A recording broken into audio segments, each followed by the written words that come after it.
Didn't you say as long as that lantern keeps burning, Mother will come back one day? The flame went out. What happened, Father? Did Tanner knock it over? Enough.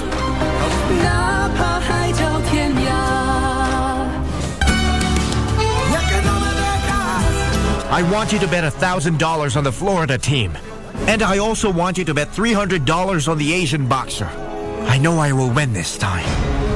Don't you think your remark is out of place? No. No? Well, of course he was. Because your mother enticed him again, and all she wanted was to separate my parents. Hey, that is not true, and I won't let you ever badmouth my mother. Never.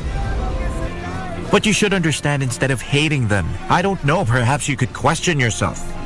Try stepping into their shoes. Oh, it's definitely best for Tobias to stay away from her. From his real mother.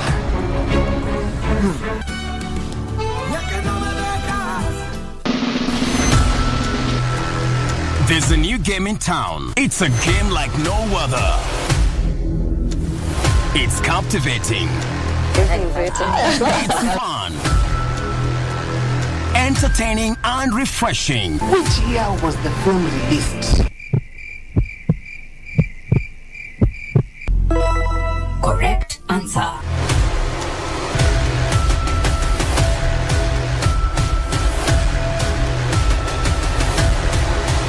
Don't miss out on the Second Chance television game show, premiering on Channel 1. Walimu na wanafunzi mpo. KBC Channel 1 inakutoa darasani na kukuleta jukwani ili upate kuaminika. Asante Bwana Spika kwa kunipa fursa hii. Tayari kuwakariria shairi kwa kichwa.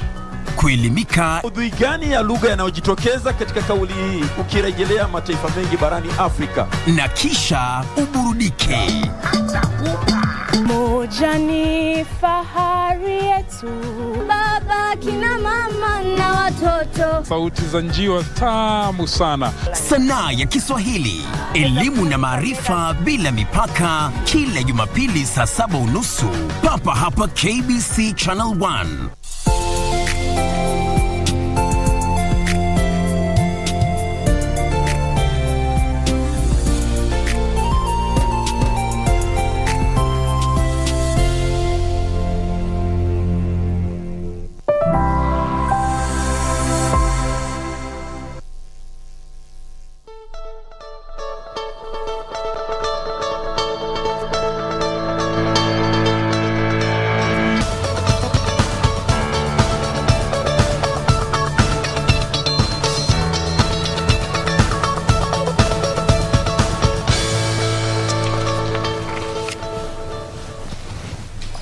Good morning. You're watching KBC Channel 1 and this is Good Morning Kenya. I'm Regina Manyara. It is the 12th of September 2022.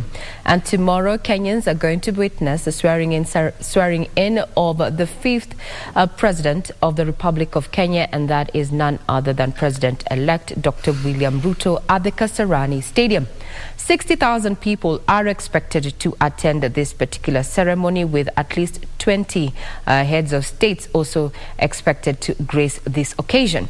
If you will not be able to make it to, the round of 60, KBC Channel 1 is going to be broadcasting that particular ceremony to you live, and we are going to be streaming on our various platforms. So we got you, so to speak.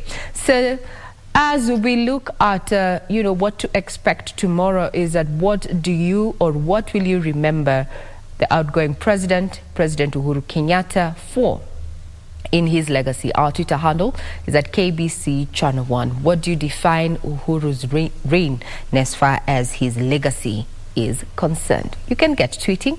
Our Twitter handle is at KBC Channel 1. My Twitter handle is at Ray Manyara. Everything is set and go for that particular ceremony.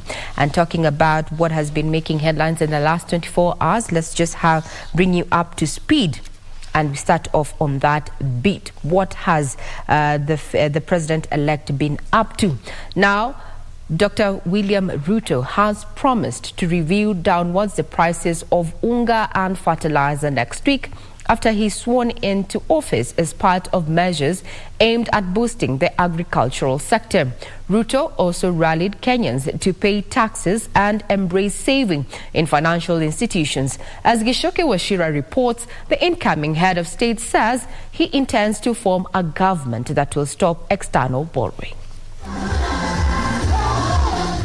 The Sunday before his inauguration as the 5th President of the Republic of Kenya, President-elect William Ruto attended an interdenominational Thanksgiving service at Maua Stadium in Meru County.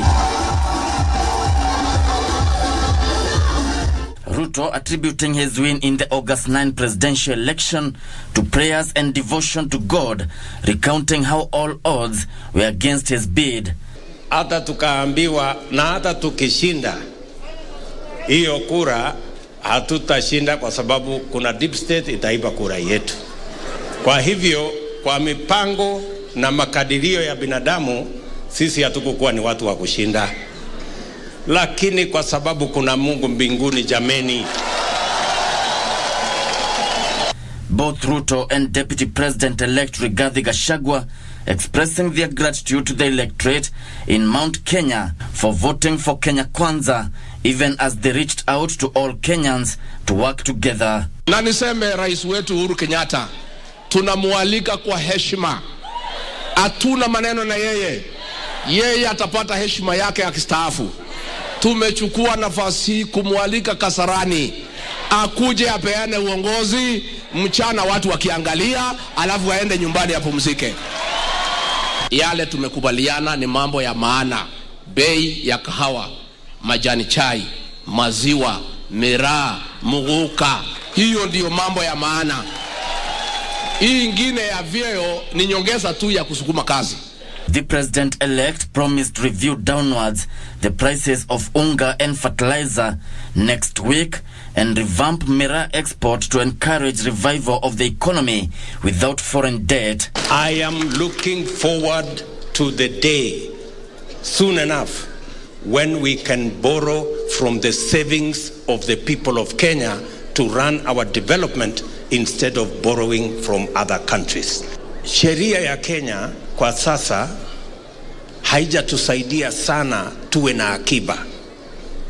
We have a problem and a challenge of savings in the Republic of Kenya. We don't save, yet the Bible tells us that we should. You can never have an inheritance to leave to your children if you don't save. Tunaelewana? The Kenya Kwanza leadership assuring Kenyans their needs will be prioritized by the incoming government. President-elect William Ruto and his deputy Rigathi Gachagua will take oath of office on Tuesday, September 13th at Moi International Sports Center, Kasarani, Nairobi.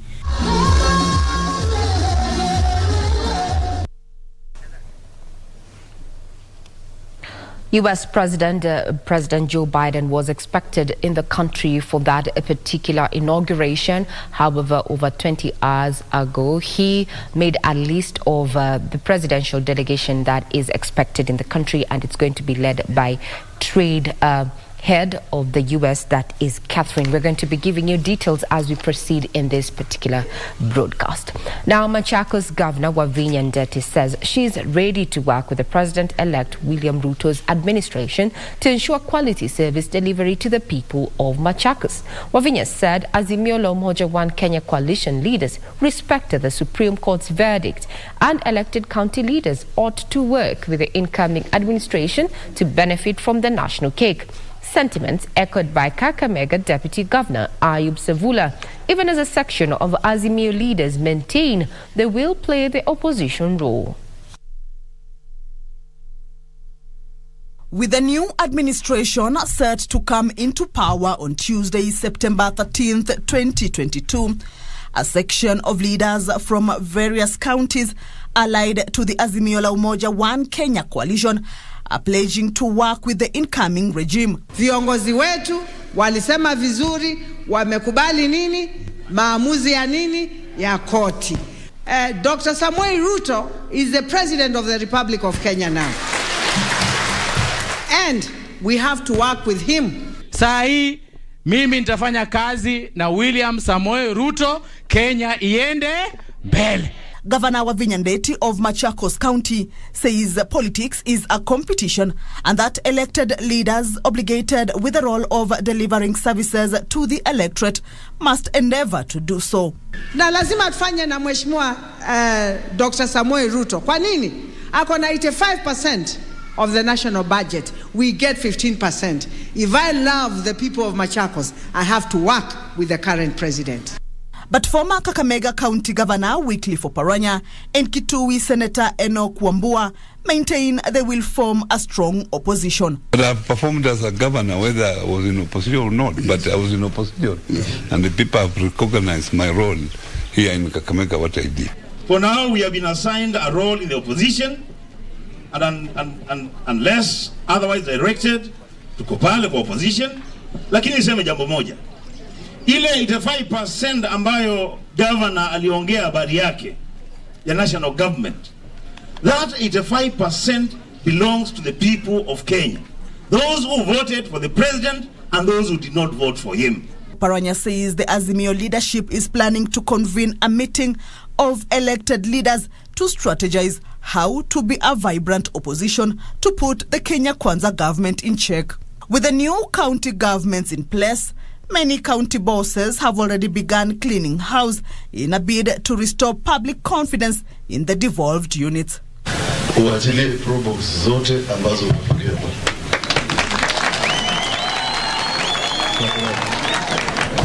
Hawa vijana wanaumia. Na hawa vijana ni wetu. Wakikosa mtoto uchapi wako unaua. Unampanga vizuri.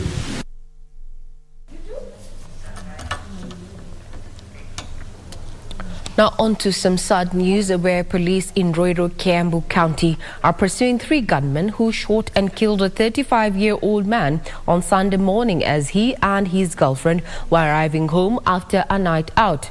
Geoffrey Sigay and his companion had arrived at their apartment when they were confronted by the armed thugs who opened fire and shot him in the abdomen.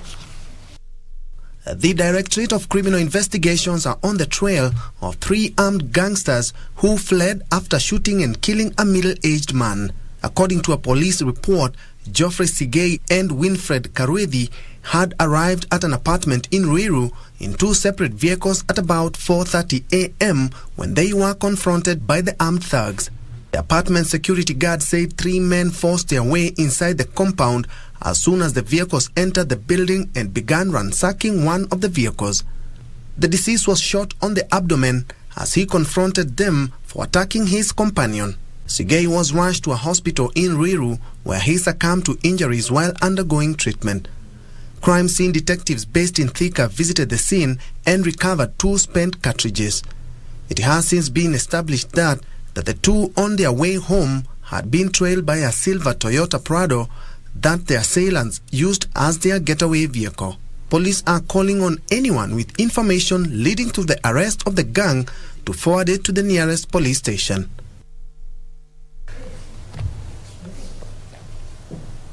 Quite unfortunate that any information that may lead to the arrest of the 3 thugs there and help the authorities mete out justice on the miscreants is highly welcome. Can get further details on our website. Now, Kilifi County Referral Hospital has conducted a successful spinal surgery on a 25-year-old who had been bedridden for a year and a half. Hamisi Moharani, resident of Golini Village, Kwale County, is one of the many residents that have been forced to seek specialized spinal treatment outside Kwale due to lack of an orthopedic spine specialist surgeon. Hamisi Morahani was all smiles after a successful spinal surgery, despite the fact that he will be confined to a wheelchair for the rest of his life. He remains positive about his future. The second born in a family of 3 says he had been bedridden for a year and a half as his family could not afford to pay for the operation. Sasa ilikuwa imechukua muda akasuggest mambo na chuma ikawa ni $100,000. Lakini sasa ikawa kuna pesa, kabidi mambo na kurudi tena nyumbani. Familia ilizunguka sana kwa magavana, ma MCA wale waliokuwa uongozini wakati ule, lakini walishindwa kutoa msaada. The 25-year-old finally underwent surgery after the Kwale County Woman Representative Fatuma Masito intervened. Juzi nikamleta hospitali hapa Kilifi, akafanyiwa upasuaji na Dr. Mustafa, ndio daktari wake, akamfanyia upasuaji wa mgongo na madaktari wanasema ilifaulu operation, na kwa sasa hivi kama tunavyomuona mgonjwa yuko pale kwenye kitanda na anaendelea vizuri. Morahani injured his spine in a border accident in April last year. He says upon further consultation at different hospitals in Mombasa and Kilifi, it was agreed surgery was the best option. Lakini Dr. Mustafa alivyoniona akanambia venye upanini accident ilikuwa ya muda mrefu itabidi chuma, kwa sababu alisema kama ingekuwa ni 15 to 10 days ingefanyika tu bila shida. Kwa saizi anaendelea vizuri, ambayo amewekewa makataa ya siku 2 ambapo anaweza baada ya siku 2 tunaweza kumkalisha kwa kiti ambacho mheshimiwa amemletea. Natumai kiti hiki kitamsaidia kwa shughuli zake za kila siku ili kukaa kumpatia mobility. The 25-year-old is a trained plumber and electrician and is ready to take up any job to continue fending for himself and his family. Mimi kuendeleza kimaisha, chochote chenye nitapata ni mfano mtu akinishika mkono akiniambia fanya hiki, fanya hivi, mimi nitafanya. Kwa sababu siwezi chagua kazi. Kwale County Woman Representative Fatuma Masito called for concerted effort among leaders in Kwale County to improve health standards in the area. So lazima tupeleke policy, na mimi niko tayari kuleta mswada au policy ya kuweza kukabu zile jamii maskini wawezeshwe kimatibabu, iwe akifika anaweza kupata picha, anaweza kufanyiwa matibabu ya hali ya juu ambayo mtu mwingine angekuwa amekwenda hospitali kama Aga Khan angekuwa amefanyiwa.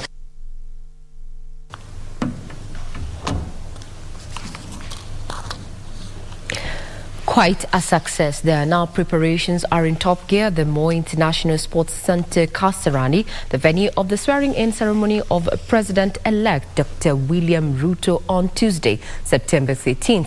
The government says preparations are in the final stages, assuring that everything will be in place for the historic event. At Kasarani Stadium, artists, choirs and dancers who will be entertaining guests during the inauguration of the 5th president were busy fine-tuning their songs. Those in charge ensured that every song and every move was up to perfection. Those contracted to ensure that the stadium was ready to host its 60,000 capacity were busy putting everything in place. At the dais, carpeting was going on to give it a top-notch splendor for the state function. Head of Public Service Joseph Kenywa, together with his Assumption of Office team, were here to ensure everything proceeds as expected. Kenywa said the government was working round the clock to ensure that the preparations are at 100% by tomorrow. I would like to assure Kenyans that everything has been done properly, and whatever is remaining, we believe by the end of today, we will have accomplished so that by tomorrow, even if there is any small commas, those will be things that we can be able to clean in the morning and ready for 13th. Kenywa said so far 20 heads of state and government have confirmed attendance. I would even request our Kenyan people to demonstrate to the rest of the world we are a people who belong to the first world by ensuring we don't have such dignitaries coming and us being seen to be a people who do not seem to fit that category. While calling on Kenyans to come out in big numbers to witness the national event, Kenywa said should there be those who will not get a chance to get into the stadium, there will be a provision of large screens outside the stadium beaming the happenings inside to enable them to follow the event. And appealing to the Kenyans to ensure we have peaceful function in terms of us not again allowing any commotion, which can happen when you have a too large a population coming.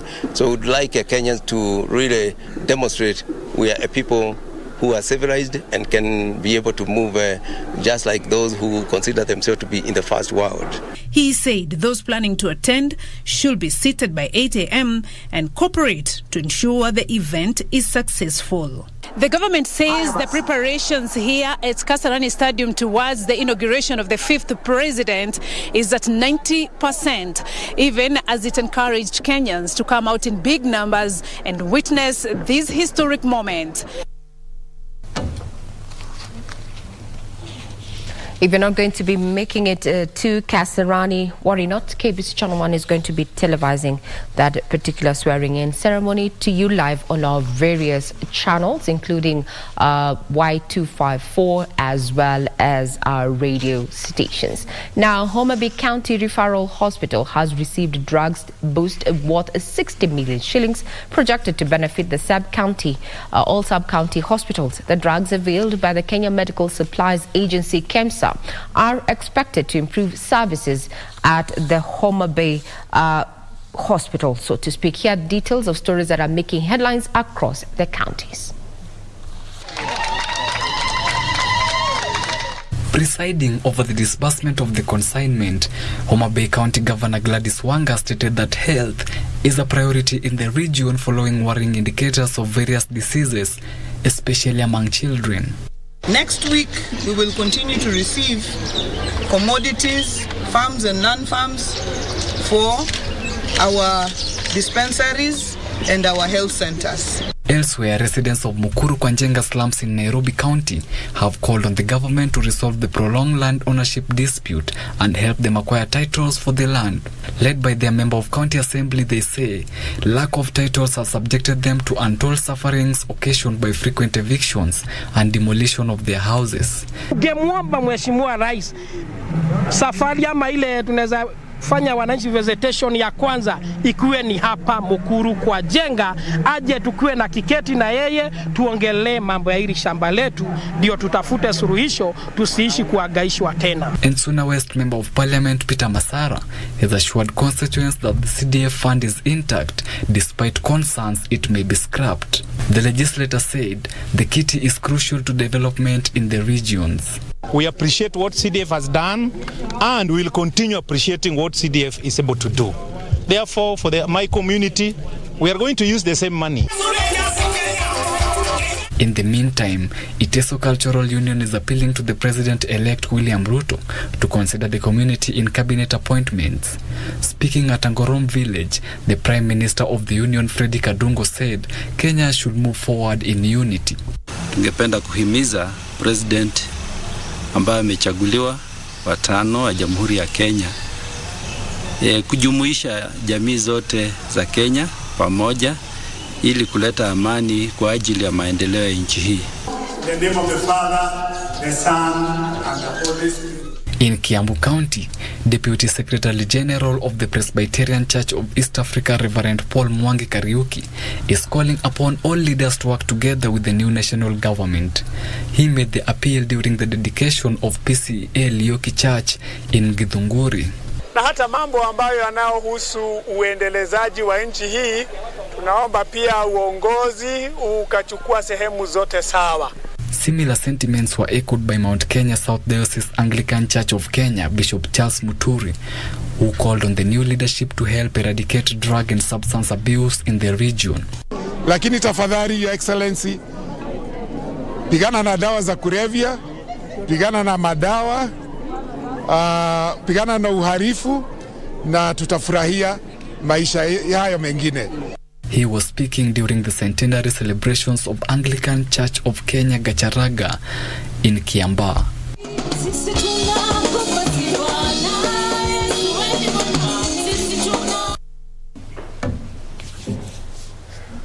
Now to world news, where Queen Elizabeth's coffin arrived in Edinburgh, Scotland, and placed in the throne room of the Palace of Holyrood House. The cortege left Balmoral Castle for a 6-hour journey through northeast Scotland, with 3 main stops for dignitaries and the public to pay their respects to the late monarch who died on Thursday, aged 96.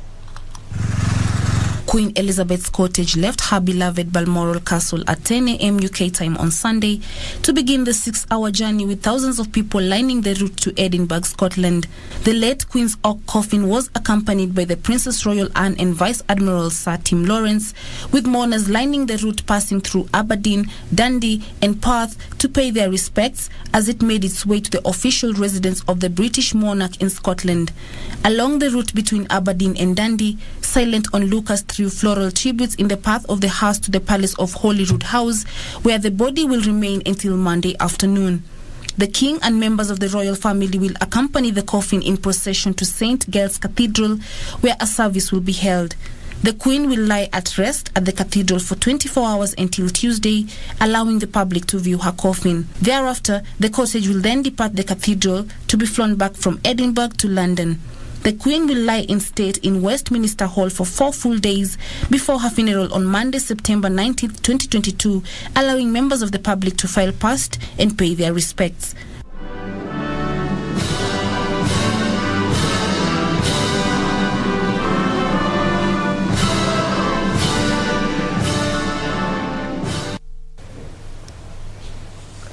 We'll be keeping tabs on what is happening down there in the United Kingdom. Now we cross over to the sporting arena, where Kamito High School produced a masterclass performance to qualify for the handball finals after thrashing St. Luke's Kimilili 27-25 in the semi-finals at the National Secondary School Ball Games at the Nakuru High. The team will now face Hospital Hill in the finals. The games are expected to end today with the various winners categories clinching a spot to represent Kenya in the East Africa Games set to be held in Arusha, Tanzania next week.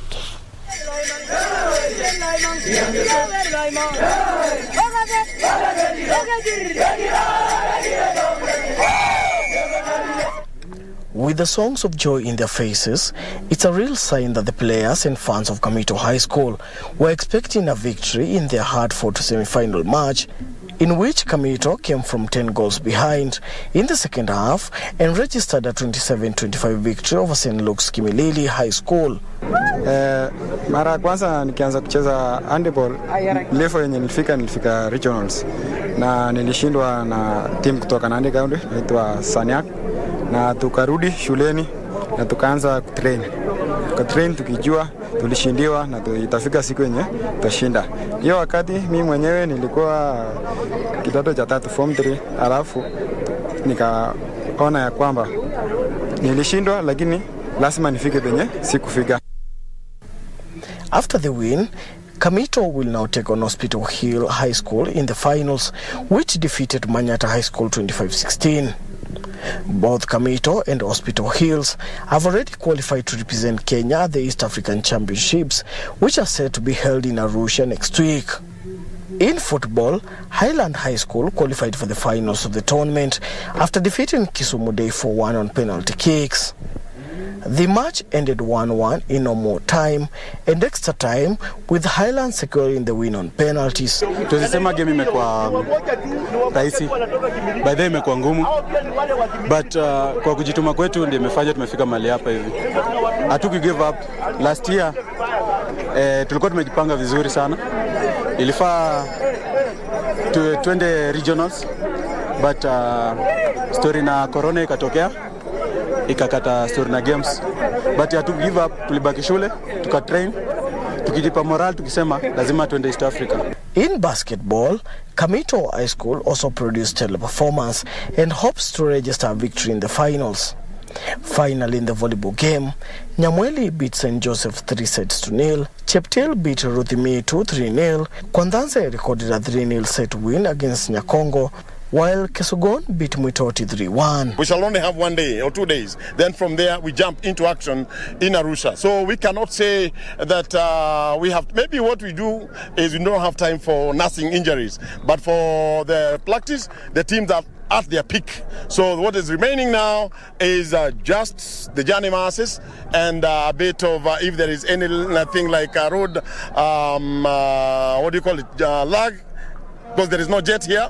We hope that the teams will arrive well and start off in Arusha. Kamito High School and Highland High School are some of the teams which have already qualified to represent Kenya in the East African Games, which are scheduled to be held in Arusha, Tanzania next week. Now, the Chui racing team of KBC News anchor Pauline Shegu and Lisa Christopherson are set to represent the East African continent at the Rebels Rally scheduled for next month in the United States of America. This is the first time the region will have the ladies taking the wheel at the Rebel Rally, which was inaugurated in 2021.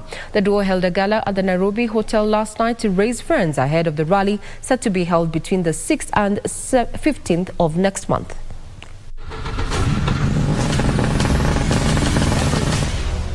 Having successfully organized and participated in the Lioness Rally in March this year and subsequently competed in the Kenya National 4x4 Challenge, the Chui racing team of KBC News anchor Pauline Shegu and Lisa Christopherson have been invited to the Rebel Rally in the USA. We've already been allocated our car number 178. Last night they held a fundraising gala to meet their cost of participation at the event. Was to put a beautiful gala dinner together where we could get the community and friends who support women in motorsport and who support us and our vision in taking Pauline and I, two Kenyan women, from the only African team to America. But we need money, we need support, we need sponsors to come on board. The gala saw different parties pledge funds to support them ahead of their tour of the US, while more funds were raised through auctions of art pieces, antiques and jewelry. We have done pretty well. We are still requesting for sponsorship because our target is not yet there. The event is a women's only 2,500 kilometers off-road event in the deserts of Nevada and California. Competitors are required to use map reading skills to navigate through the rally route. The use of GPS systems and online maps are forbidden. The Rebel Rally is scheduled for 6th to 15th October 2022. Lisa and Paulette, who will be using a Kenyan-made Mobius car, are the first crew from Africa to enter the event.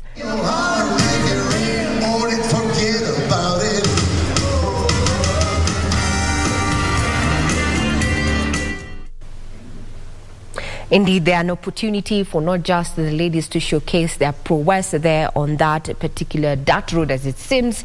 That's the Desert ISO. Well, we're also having our very own brand, that is a Mobius vehicle there that the two are going to be racing in.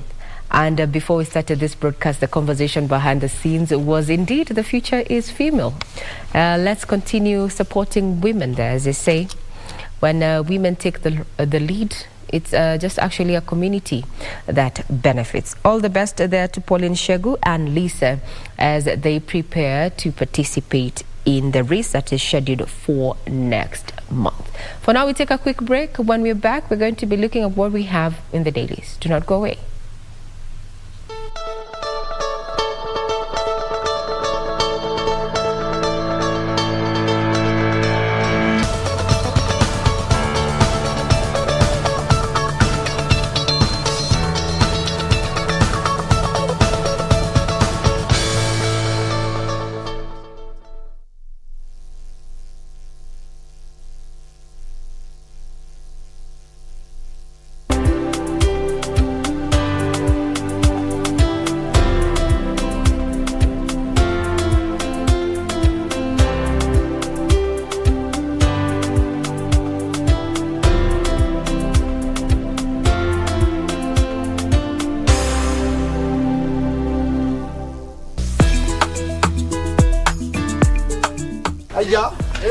Ile mshtuko nikashindwa, watu wamekata usingo.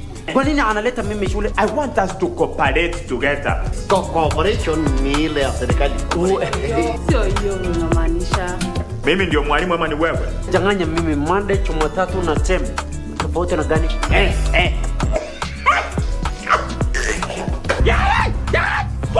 Hii ni hot towel mate tulijifundishwa. Hiyo nani alikwambia ndio hot towel?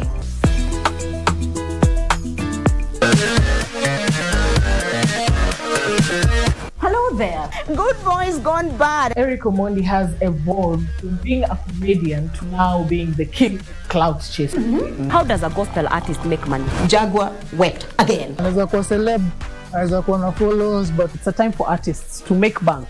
Right? Yes. How is your relationship with Zari, considering that she dates young? These are accessories. They do not make... Slap the guy. Yo, what's up? My name is Ted Josiah. Much I'm watching Pop Culture with Adhiambo with a Y.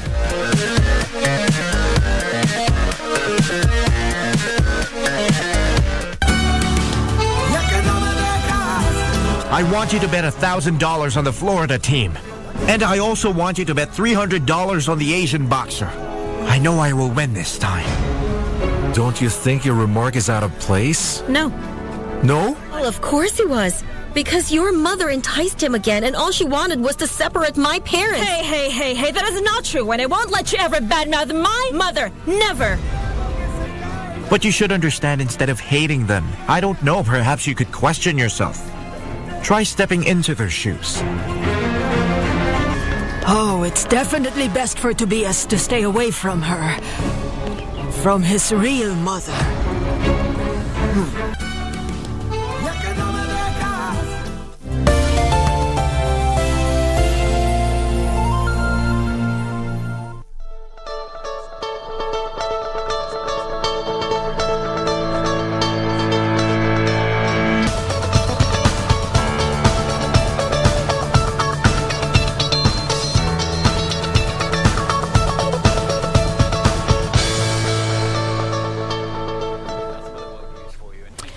All right, welcome. We now continue with Good Morning Kenya, and we focus on what the papers have for us this morning. We are still using the hashtag Good Morning Kenya on Twitter.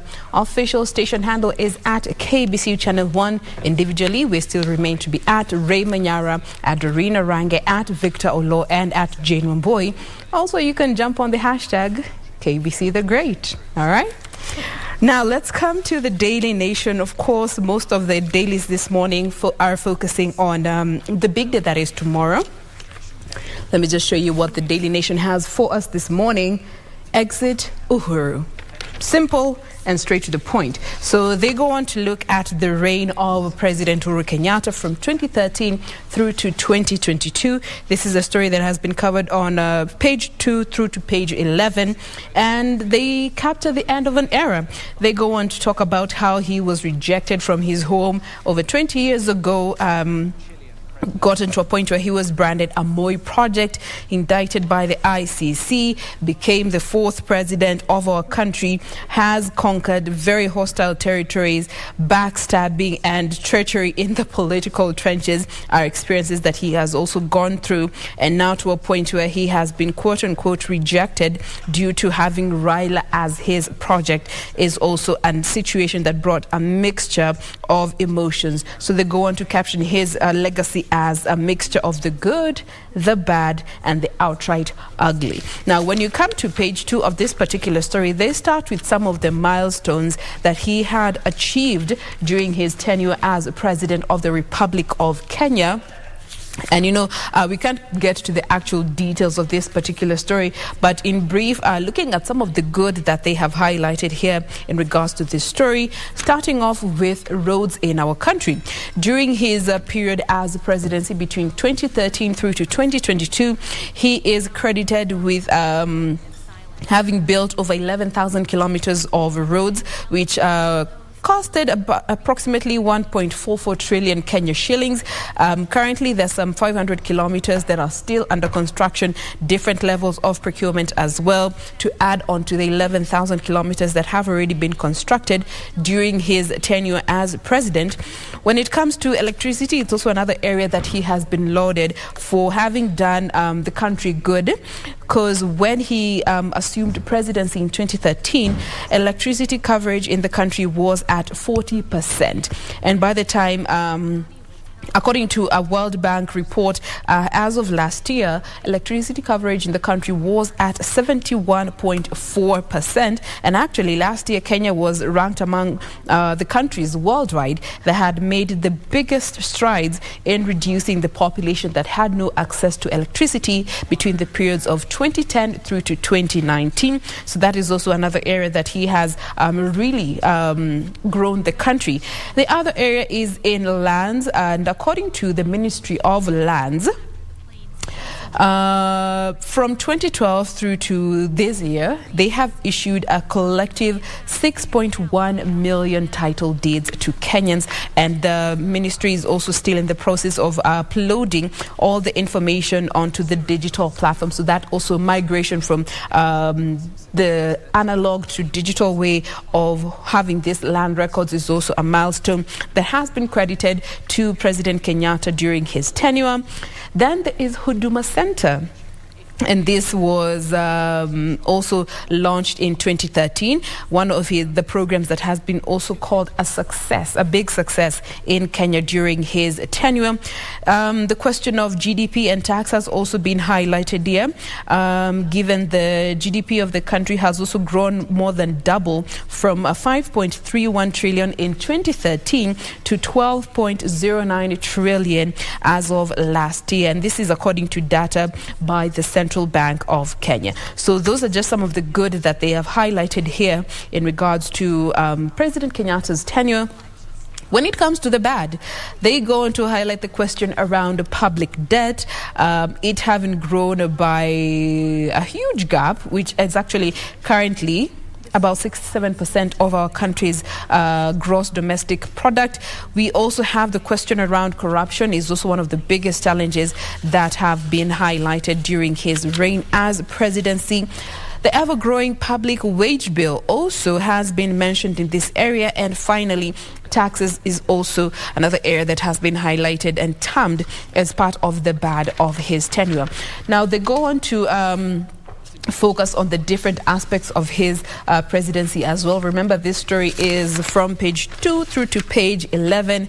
They capture his journey from the time he was 30 years old in 1992 and officially taking that step into the political space, his investments in security and how they have paid off, and especially when it comes to those security sensitive areas in our country, and looking at also the security incidences that we have had in our country during his presidency.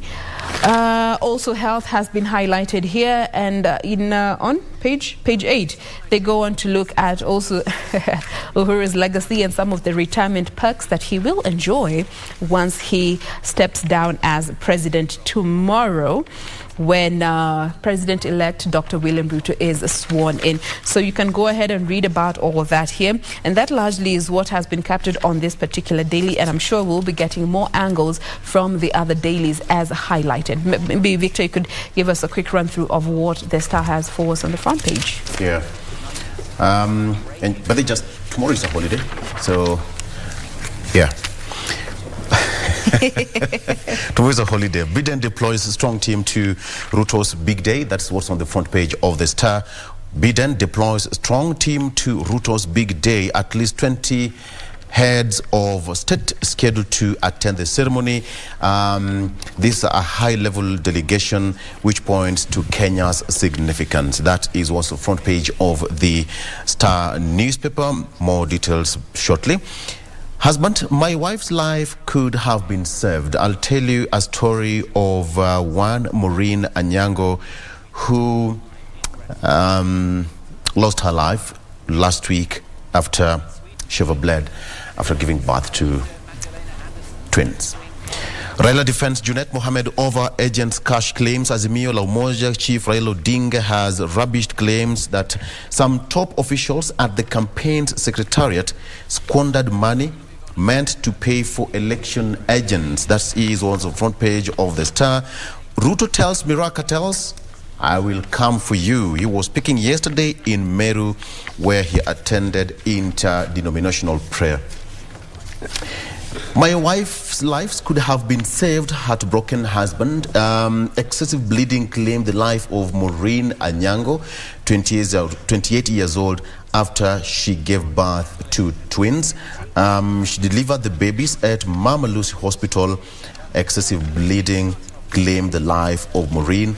The two were last week on Tuesday expecting to return home with their newborn twins and raise them as a couple, but Maureen did not make it after delivery. So it's a full page of a story here, of course, heartbreaking. From what the hubby said is that Maureen was also bleeding on her bedding. Her clothes were soaked in blood, and according to him, at that particular point, when he went home, as per the instruction given by Maureen for him to go back and clean the bedding and clean the house and the bed sheets, and he did not get any communication from Maureen. And the last information, the last phone call he received from the husband is Baya Watoto Nan, loosely translated to buy Nan baby formula for the twins. That's the last words Maureen Anyango uttered to her husband, Robert Omondi. So, as it is, Omondi is now appealing for help to buy diapers, clothing, and food for the twins. It's really sad in this age and time we are still losing mothers to PPH, postpartum hemorrhage, and especially when we have all these advancements in healthcare and childbirth rather. And it's, speaking from experience, it's one of those experiences you are walking between life and death, and being in a medical facility with all these advancements and the professional, it's sad that we actually still hear women dying after giving birth. Yeah, so it really shows that a lot still needs to be done. And it was their first set of babies. Can you imagine that? So that's the story there. All right. Drastic measures as 6 infants die of drug-resistant pneumonia. Klebsiella, if I got it right, bacteria identified in 14 newborns. It is resistant to most antibiotics. Now, the sad part of it that cases of multi-drug resistant Klebsiella pneumonia have been reported at Kenyatta National Hospital, and 6 of 14 babies have died. The Ministry of Health has imposed numerous strict measures to test and prevent the transmission of the bacteria. That is just an overview of what's there. You can take a look at that story. Biden sends top officials to Ruto's inauguration. In a White House statement, President Biden announced a presidential delegation will be attending this ceremony. Ruto, that is the U.S. President, Joe Biden sent 6 top government officials to attend. The delegation include U.S. Ambassador to Kenya, Meg Whitman, U.S. Representative from Texas, that is Colin Aylred, and Secretary of State for the Bureau of African Affairs in the U.S. State Department, Mary Catherine Fee, and Monde Muyangwa, who is the Assistant Administrator for Africa in the U.S. Agency in the International Development, USAID. That is part of the delegation, of course. And lastly, jostling rocks Azimio, Kenya Kwanza coalitions in race for 7 Public Service Commission plum slots. Senate will nominate 3 members of commission, while National Assembly 4. It has also been emerging that lobbying has intensified within the Azimio coalition amid reports that ODM might donate its only slot in the National Assembly to Jubilee. In Kenya Kwanza, Ruto's camp has settled on North Mugirango MP Joash Nyamoko, Faith Gitau of Nyandarua, and Jane Kihara of Naivasha. And of course, the slot also is also reserved for 2 so to speak, non-parliamentarians to represent the interest of the common mwananchi. And it's one of the most powerful positions in Parliament. So that is just what we have on the front page. And of course, some few pages of the Star newspaper. Doreen. Right now, coming to the People Daily, and what you're having this morning, Monday morning, is that first, most NMS functions have already been ceded. That is what the Nairobi governor says, Johnson Sakaja. Key among these functions include those 4 that had been transferred to NMS in 2020 after that executive order signed by the president. Of course, among them being health, transport, public works as well, now transferred back to the county government. And also what the governor said is that we must acknowledge that NMS has done some good work. Although there are hitches here and there, NMS came at a time when the county was suffering from serious wounds. So clearly just acknowledging the work that NMS has done for this 2 years in which it has been at the helm in Nairobi County. Away from that, tough journey awaits Ruto after swearing in fit. So much as yes, tomorrow is a public holiday, and this is in respect to the swearing in of the president-elect William Samoei Ruto, who now will be president. After taking that oath of office, clearly there's a lot that he needs to do, if I should say, and this in respect to perhaps what his supporters now expecting of him immediately after he takes that oath of office. Remember that also in the run-up to the elections, a number of charters were signed, including the Women Charter, we had the Youth Fund, the Hustler Funds. So this is just some of those things that really Kenyans are expecting to see how he will handle in respect to, again, also issues of cost of living.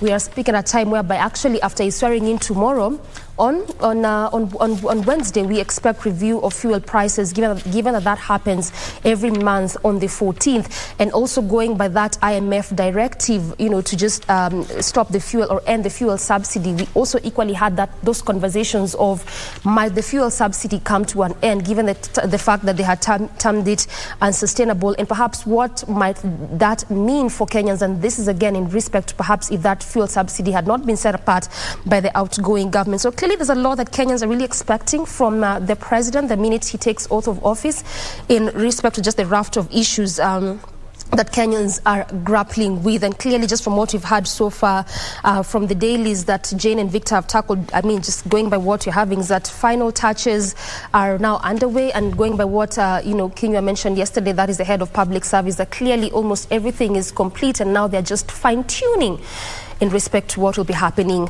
tomorrow. And much as that is happening, growing list of Uhuru Raila allies now changing tune after election loss. This is just going by what some leaders are saying right now, and also some of them blaming Uhuru Kenyatta over the loss of Azimio. Key among those leaders include the former Starehe Member of Parliament, that is Maina Kamanda, who says that Uhuru's handling of Azimio's campaign, which was not up to par, is largely what also led to their loss. Also, we have been treated to some defections from the parties, as well as some leaders from the Azimio side, the UDN, MDG, as well as independent candidates just moving to Kenya Kwanza. And also this one has attracted some concerns, I should say, from also members of the clergy, who are now saying that politicians moving to join the government is not really a good move, because then they need to stick to the side of opposition and see how best they can keep the government in check. And this is just going by what Reverend Thegu, the head of Presbyterian Church,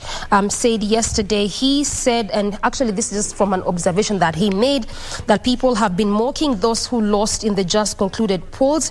And he says that this move is unacceptable, saying that there's a bigger number that lost elections than those that won. And so then there needs to be some form of grace, or so to speak, gracious over those that lost the election, and also saying that those that really are in the opposition need to stay in that particular side to just see how best they can keep the government in check for the benefit of Kenyans.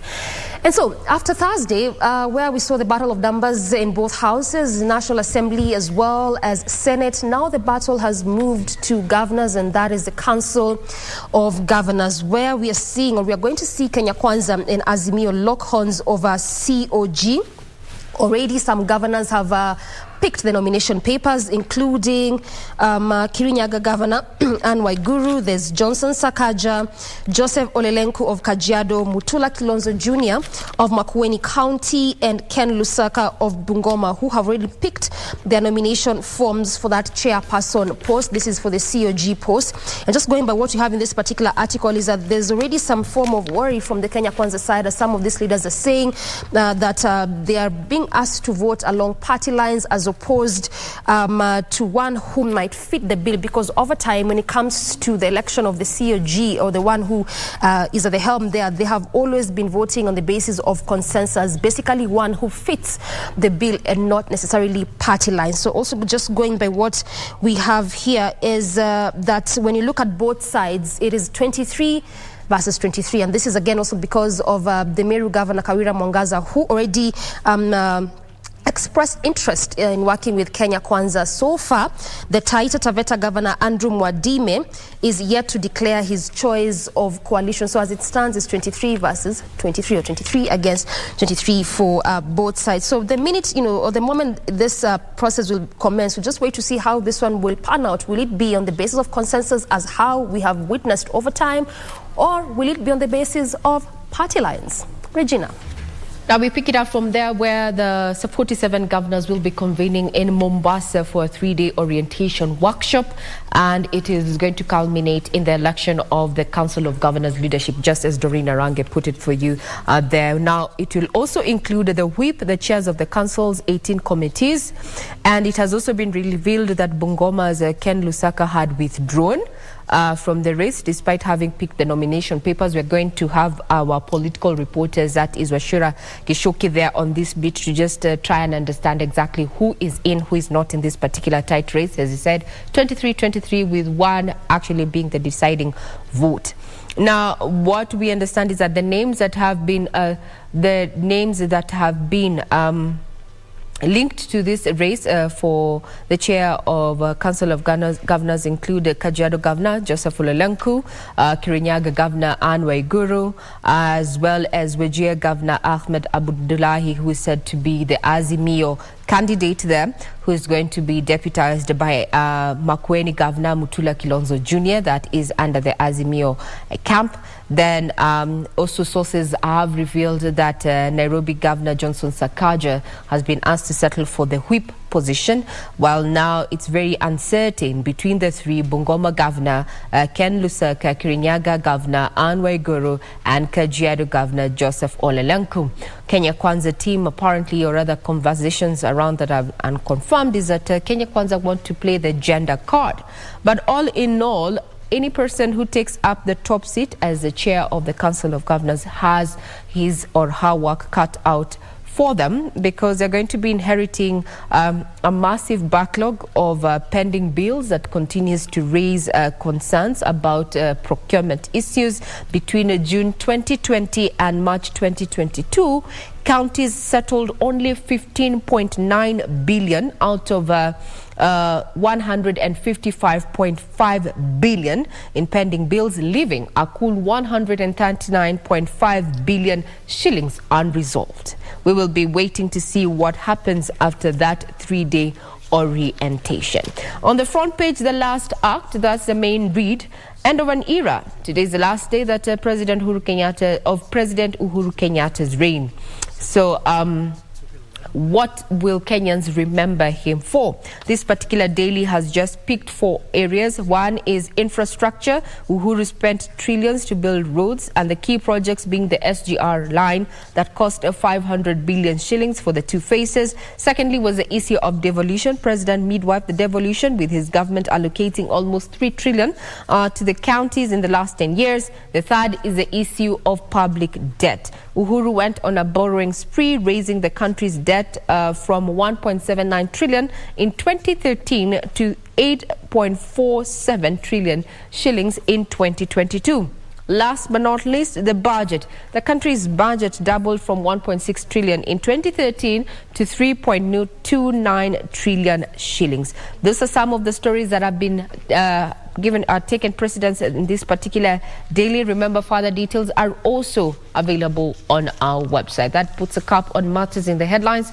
Be sure to just remain watching, because we have a candid conversation in regard to what is the political dynamics and now the shift after we have the president-elect, that is Dr. William Ruto, take office tomorrow. What should we expect? What are we looking at least in his first 100 days in office?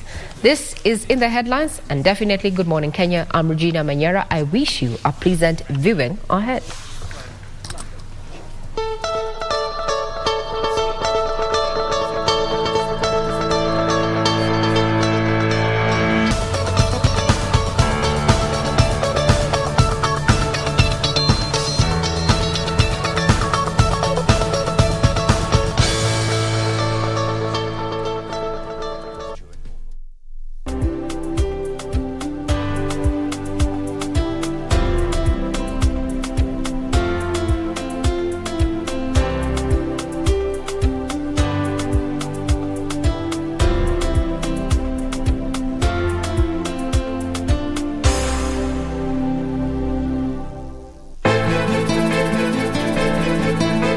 Kate anajua kila kitu kuhusu issue ya Jackie.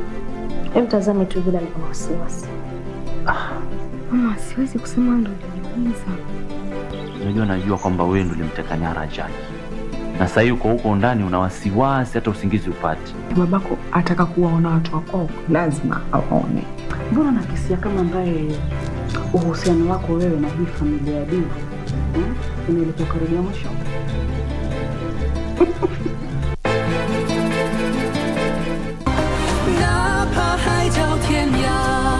Father, I don't really like that lady.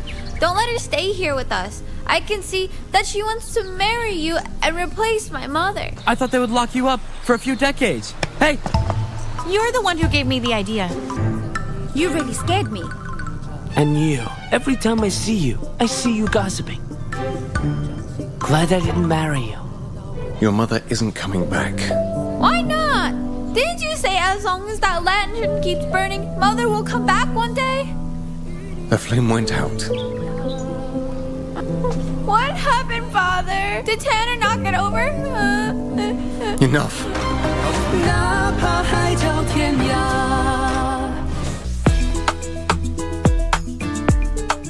Aya, ile mshtuko nikashindwa, watu wamekatwa singo. Kwa nini analeta mimi shule? I want us to cooperate together. Cooperation ni ile ya serikali. Sio hiyo unamaanisha. Mimi ndio mwalimu ama ni wewe? Changanya mimi Monday, Jumatatu na Tem. Tofauti na gani?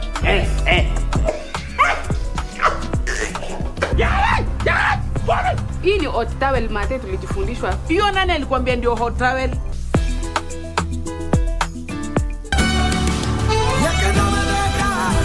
I want you to bet $1,000 on the Florida team. And I also want you to bet $300 on the Asian boxer. I know I will win this time. Don't you think your remark is out of place? No. No? Well, of course he was.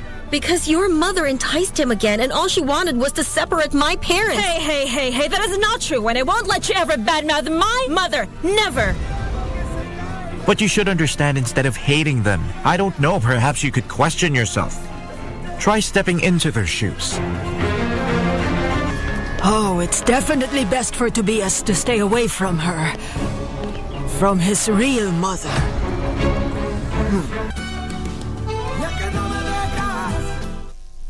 Walimu na wanafunzi mpo. KBC Channel 1 inakutoa darasani na kukuleta jukwani ili upate kuaminika. Asante Bwana Spika kwa kunipa fursa hii. Tayari kuwakariria shairi kwa kichwa. Kuelimika. Udhui gani ya lugha yanayojitokeza katika kauli hii ukirejelea mataifa mengi barani Afrika? Na kisha uburudike.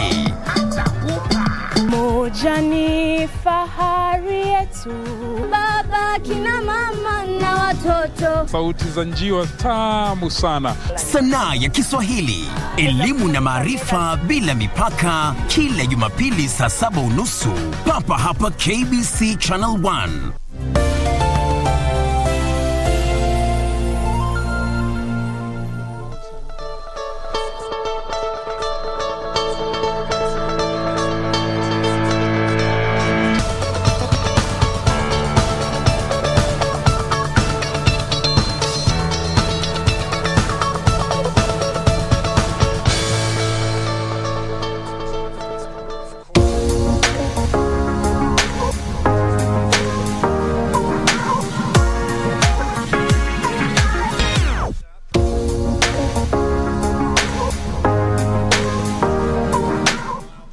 When Alexander Parks invented plastic in 1862 to assist humanity cope with consumption patterns, it was not envisaged that this discovery will become a bitter pill to swallow.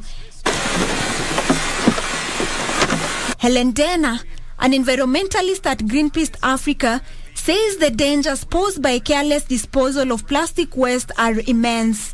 When it rains, there's a lot of flooding, and plastic will block the drainage channels and the water channels. There's also microplastics, which these species are ingesting. And not just that, these species, most of us will enjoy, our fish. The huge demand for plastic has triggered production at tremendous rates that have surpassed the rate at which it is being removed from the environment and recycled. We only do 9%. That then means a lot of this plastic will end up in the environment, in the marine ecosystem, and even, to our tables in the form of microplastics. Denner suggests that end users need to adopt the 4 R's, that is reduce, reuse, recycle and recover, to help curb the high uptake of plastic materials. Look for other channels of packaging, delivery channels. They should also invest in refill and reuse models. So we don't actually have to keep on going to buy soda in a plastic bottle. Besides degrading the environment, plastics strewn in the compound collect rainwater that provide habitats for mosquitoes, especially the Aedes mosquito that transmits dengue fever. Are transmitted by mosquitoes that are mainly bred majorly in containers, and this happen especially in areas where water and the systems are not well connected, such that the population in that area have to keep their water inside homes. But even if you have to keep water in your house, cover. Dr. Edith Limbaso, a senior research scientist in the Department of Virology at the Kenya Medical Research Institute, warns that to date, dengue fever has no vaccine. Vaccine trials have been done, especially for dengue, but none of them has been successful, or if at all it has been successful, it's not yet here. For Harriet, life has not been the same since she contracted dengue fever. First, it started with joint pains and body fatigue and body weakness. It persisted, and in fact now I started getting headaches. Though the headaches were on and off, I would take painkillers, just self-medicate myself. As a viral infection, dengue fever has no treatment, so patients have to rely only on management of symptoms associated with fever caused by the infection. Doctor now put me on medication, but mostly the medication he put me on were pain relievers, because as you know, dengue fever does not have a particular treatment. In my perspective, I thought probably I could be having malaria. This is one among the many cases of dengue fever. It is so unfortunate that a lot of people who have contracted it have no idea how to handle it.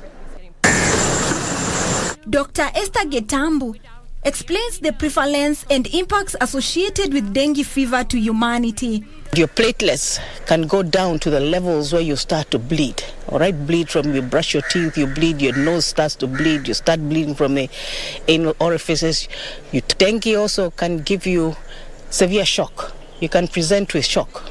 All right, you stand up, your blood pressure falls down, you also go down. And the intervention is just giving IV fluids, giving paracetamol, all right, supportive treatment, feeding somebody, making sure that their blood pressure is up. The saving grace for the human population is by ensuring that the habitats associated with the mosquito that spreads the virus are cleared. That mosquito breeds in fresh water, and fresh water is in your house. In the bucket where you keep, in the bottles where you keep, in your septic, in your tank upstairs where you store the water. Beyond the government policy on plastic waste and waste management, there is need for counties to develop affordable waste collection, recycling and composting. Even in areas demarcated for waste disposal, such as the Dandora dump site, dumping has to be controlled for the sake of those living nearby. It all narrows down to this. As it is, plastic is a great contributor of health problems, clogging of drainage system, and even it has affected aquatic lives. The question is, are we treating the plastic menace with the magnitude that it deserves? Opicho Chemtai for Channel 1 News.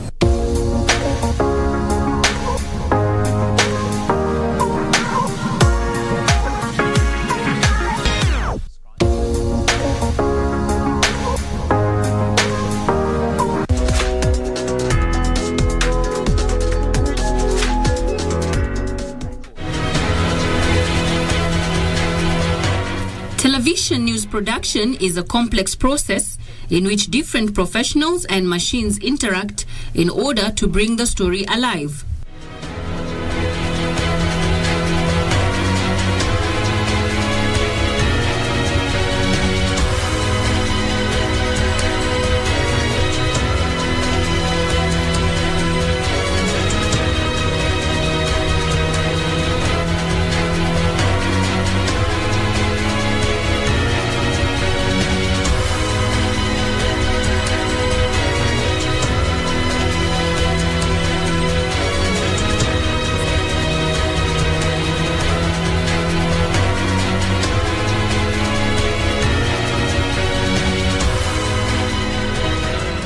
The first stage in the TV news production process is the pre-production. This stage involves general preparations, idea generation, and research. As soon as I get to the office, you check the newsroom diary to see if there's a diary of events, like what is planned during the day, and if there are events to be covered maybe. In this case, the news editor assigns the reporter the news story to execute for the day. So what happens is you're given an assignment, you go for a brief at the editor's desk, basically telling you this is what's happening, the 5 W's and H, what is happening, where is it happening, who are the main speakers and everything, and possibly a number of questions that may help you do the story well. He then goes to the head of electronic news gathering, who assigns a camera person to accompany him on the assignment.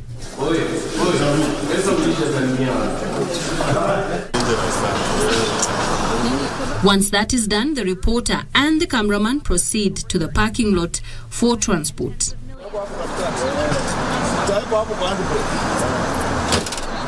Here, the necessary logistics have been coordinated by the logistic or assignment editor. The journey begins.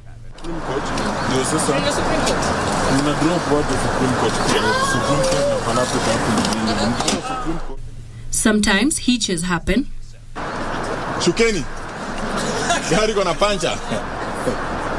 But nonetheless, the story must be told.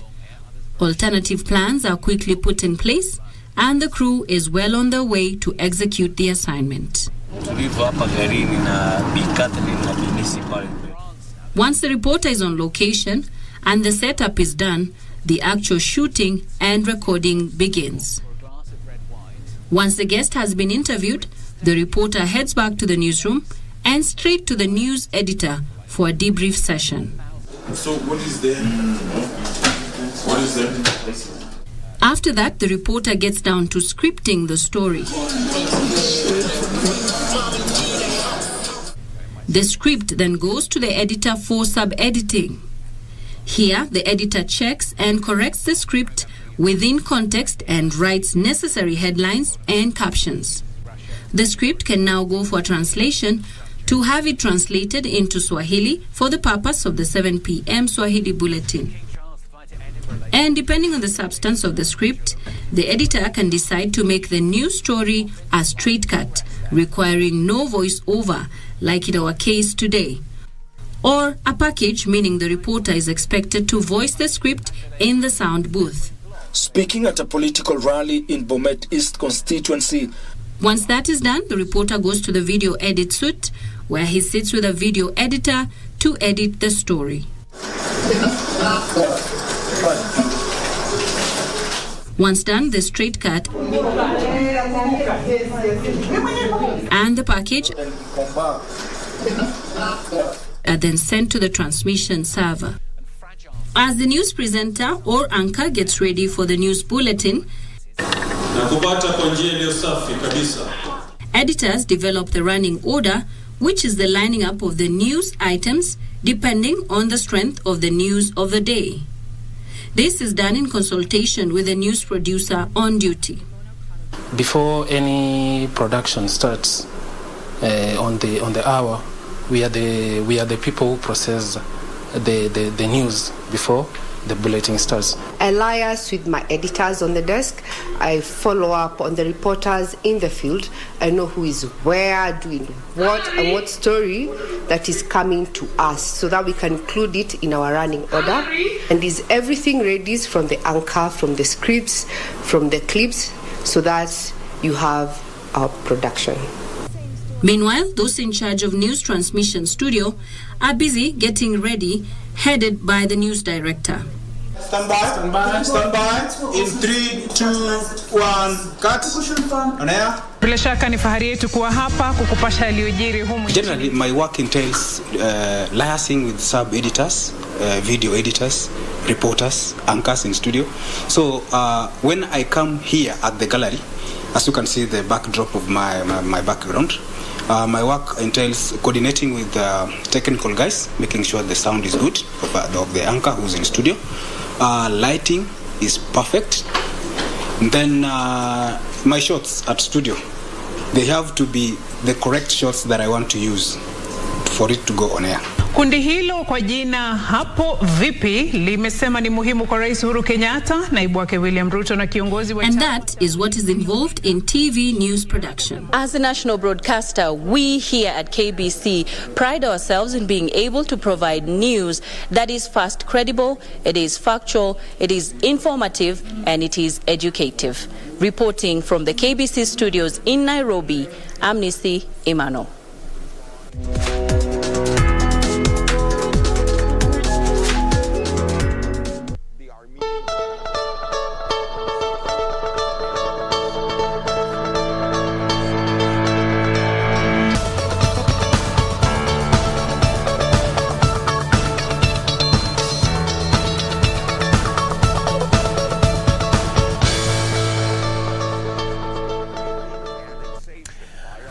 And welcome back. It's now time for us to get into the real politics and just to take a look at what has been happening throughout the country and, of course, over the weekend, and what, and what we should expect in the coming week. Being the 12th day of September 2022, a lot is expected to happen between today and tomorrow, when the swearing-in ceremony will take place at the Moi International Sports Center, Kasarani. But before then, politically speaking, we've seen a lot of movements, different political players heading to congratulate the president-elect, that is Deputy President William Ruto.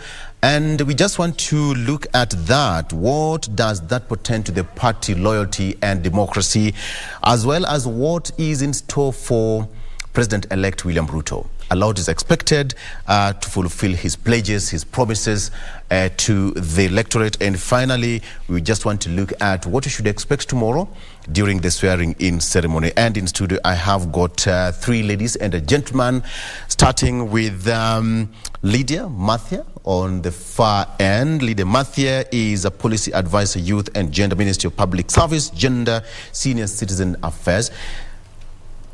Your CV is too long. Is it? It's the name of the ministry. It is such a mouthful. It's such a mouthful.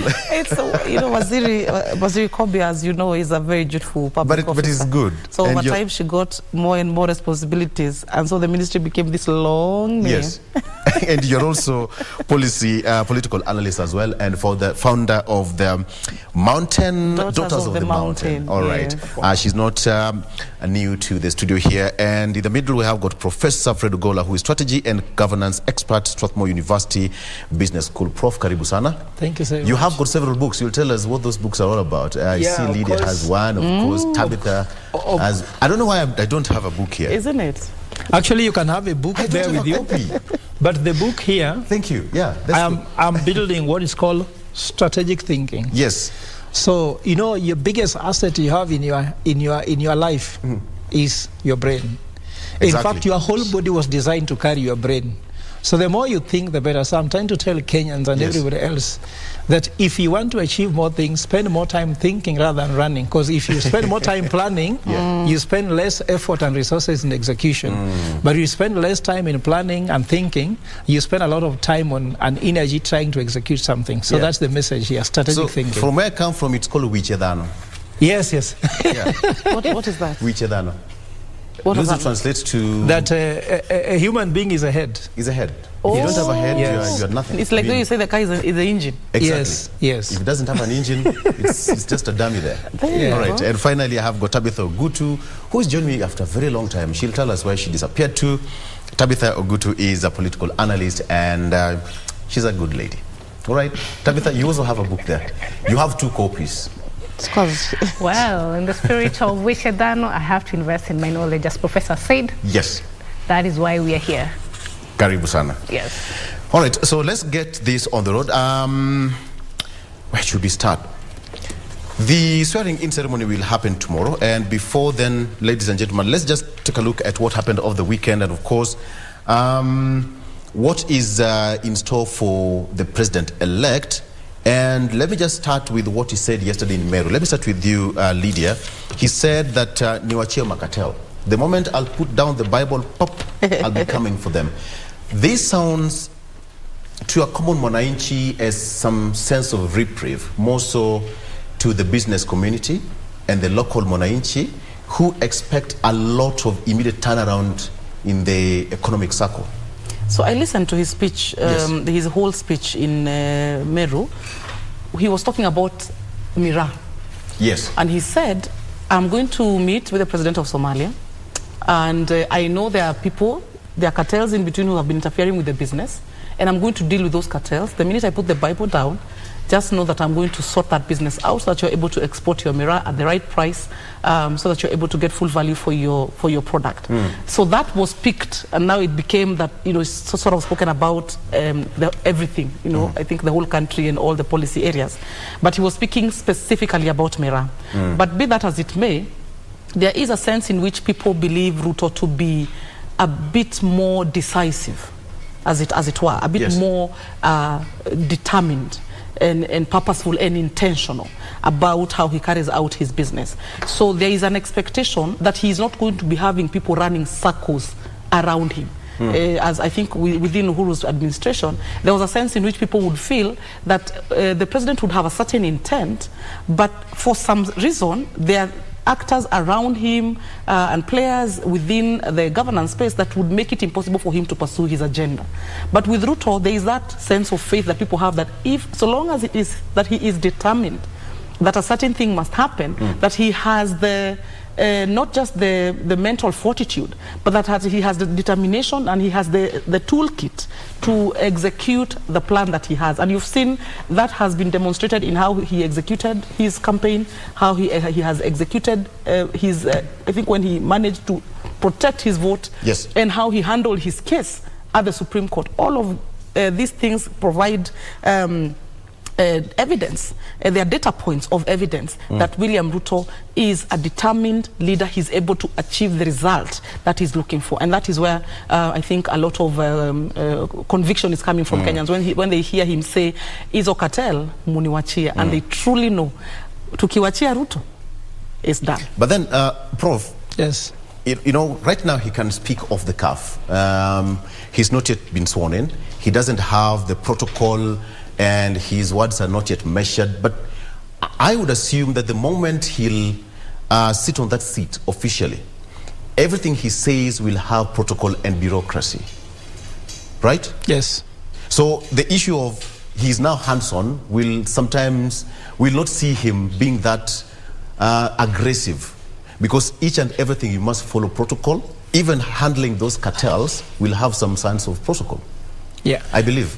So first of all, thank you very much, Lydia, for that. And I think that one thing I would tell people that Kenyans can go 2 ways now.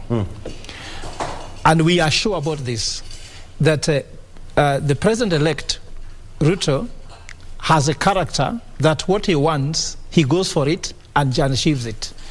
So in spite of the fact that there will be all these protocols, and we call them the so-called inertia in government. You remember, there's something you have to appreciate about government which is different from the public sector. And the thing about government is scale. When government turns, I would give government analogy like government looks like a rhino. When you go to the game park, when you throw a stone at a rhino may just be eating grass, is not interested. You will do other things, the rhino is just not interested. But when the rhino turns, the scale with it turns to you and starts charging.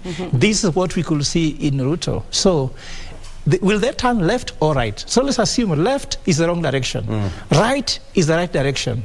I can tell you, if he turns right, Kenya will be a world-class country. If he turns left, it will be in the other opposite direction. Now let's pray, because for me, I'm sure some of us had different sides in that campaign. Let's pray that he turns right. And if he turns right, with all the inertia in government, he can handle them. Remember that I wrote an article sometime before that the management of the coalition will determine the outcome of the August 9th election. This is because there were coalitions. Remember, Azimio had 27 parties, like Tabitha said, he had 6. And there were so many self-interested people around him. Look at when it came to choosing the running mate. I hear there was a meeting in Karen where even people voted, and I hear from rumors, I don't know if it's true, that they voted for somebody else, not Rigathi Gachagua. And he picked Rigathi Gachagua and said, this is where I'm putting my bet. And he was able to marshal, and there was no fallout, because guys were expecting that once he picked Rigathi Gachagua, there will be a serious fallout within Kenya Kwanza. There wasn't. Actually, he consolidated more. So give credit to him that he has been able to do that. Also remember, he's the first person to have contested first and won at the first shot. That's not very easy compared to Raila Odinga. 5 shots, not delivered. So give to him that he can be able to do that. But of course, there are some natural challenges he's going to face, for example. And this is what actually needs to be think about. When he appoints the cabinet, will he allow the cabinet to work, or he'll become a prefect? Will he give them room to work? Could that be the reason why he said that ministers or cabinet secretaries will now have to go to parliament to report and give answers? And actually, I think being in President Ruto's government, you will have to know that he cannot just allow you to do whatever you want, and he watches and says, there's nothing I can do. He will come for you. So if he comes for you, you know you have to work. I'm sure everybody will be on their foot. For example, if you look at all our weights, every cabinet secretary, you go to petroleum, you know what has been promised about fuel. Go to education, CBC should be sort of replaced with another one, and something has to be modified with the current, the one which you're using for 844. If he comes to treasury, he says, I don't want you to borrow much, but I want you to Kenyans to save much so that we can internally generate more income in the country. KRA has to raise more. He talked about it in Meru yesterday. KRA must collect for me money. Everybody will give an KPI. I remember what happened before during the campaign. He told Mudavadi, give me this percentage of votes from Western, I'll give you that. So this is something we can expect in this administration. Just hold on to that, because what you said is somehow related to the way he was handling his campaign, his promises, and most directly connected to how he's going to pick his cabinet. So if he talks about bottom-up economy, you are going to handle things with agriculture. You as a CS for agriculture, you know this is what the pledge and manifesto of Kenya Kwanza talks about, and you have to deliver. But coming to Tabitha, it seems that there's a lot for the DP, who is now the president-elect, for him to achieve. Most definitely. First of all, I would like to congratulate the 5th President-elect of the Republic of Kenya, because, first of all, he's made history as one among the firsts. He's vied the first time and he's gotten to the seat. And as Lydia said, the reason why there's a lot of jittery around him saying he's coming for the cartel and all these issues is because even in the past we have seen when he was the vice president and even in many instances, he's a very decisive individual and very resolute at that. So what I think now we expect moving forward is now like he said, we shall hit the ground rolling from day one of his swearing in. So that starts with him planning his team. We know executive plays a very important role in an administration. And one thing about leadership, if you ask me, Victor, at the end of the day, you have advisors around you, but how well can you make a decision independently? And I think what stands out for the president-elect is his ability to, at the end of the day, also be able to make an independent decision. And that means a lot of what we've been seeing in the past will be corrected in terms of indecisiveness in our leaders at the top. And I want to really believe that for the first time in this country, we are going to have cabinet secretaries who are going to deliver on the mandates given to them, given that, they get paid with taxpayers' money. So it only will be fair for us to have leaders who are given tax and they deliver. So I think if we really settle to what was given by the Kenya Kwanza government during their campaign as their manifestos and what they ought to do in the first 100 days, including, making the lives of Kenyans bearable. We understand that Kenyans are living right now from hand to mouth, and it's not very easy. The cost of life has really gone up, and we are trying to get the cost of unga to 70 as they promised, and a few issues here and there. So these are things I think this government needs to look at, especially the cost of life for Kenyans. And when they talk about eliminating the cartels, I believe that this is a very great move, because why would we be having a product like Mira in Meru and yet the locals are not seeing the benefit in terms of money? I think it's just prudent enough that if we can get market and the market serves these people and they're able to get value for what they have, that is a good leadership, if you ask me. So I will not see the reason why. You see Kenyans, I think many of our leaders or many of these people who are called cartels, they know that literally when the government, and the government, especially the president, has the ability to stop some of these leakages that we've been having, that have been making even the people taking part in agriculture and the value chains not being able to get the value at the end of the day. And when this is done in cooperation, even in other sectors of the economy, I think is a move toward the right direction, and this is the good way to start a government. I think it's a kudos for me. All right. This is KBC the Great. Let's take a break. When we've come back, we still have got so much more to cover. We'll be right back.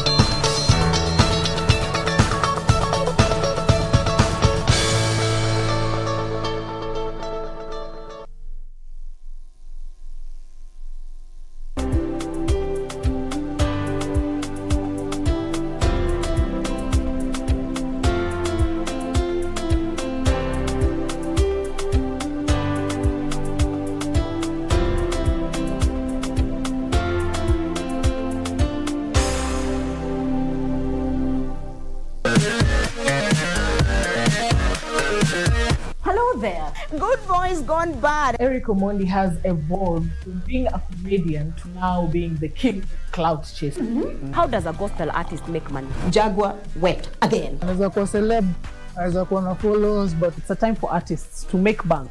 Yes. How is your relationship with Zari, considering that she dates young? These are accessories. They do not make... Slap the guy. Yo, what's up? My name is Ted Josiah. I'm watching Pop Culture with Adhiambo, with a Y.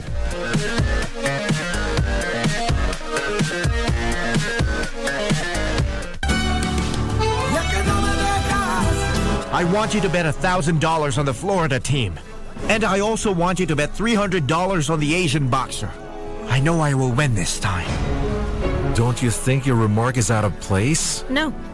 No? Well, of course he was. Because your mother enticed him again, and all she wanted was to separate my parents. Hey, that is not true, and I won't let you ever badmouth my mother. Never.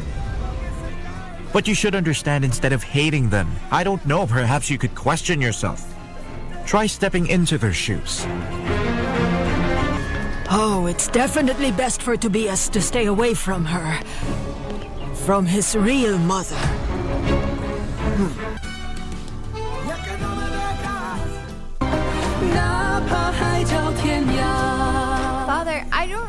like that lady. Don't let her stay here with us. I can see that she wants to marry you and replace my mother. I thought they would lock you up for a few decades. Hey! You're the one who gave me the idea. You really scared me. And you, every time I see you gossiping. Glad I didn't marry you. Your mother isn't coming back. Why not? Didn't you say as long as that lantern keeps burning, Mother will come back one day? The flame went out. What happened, Father? Did Tanner knock it over? Enough.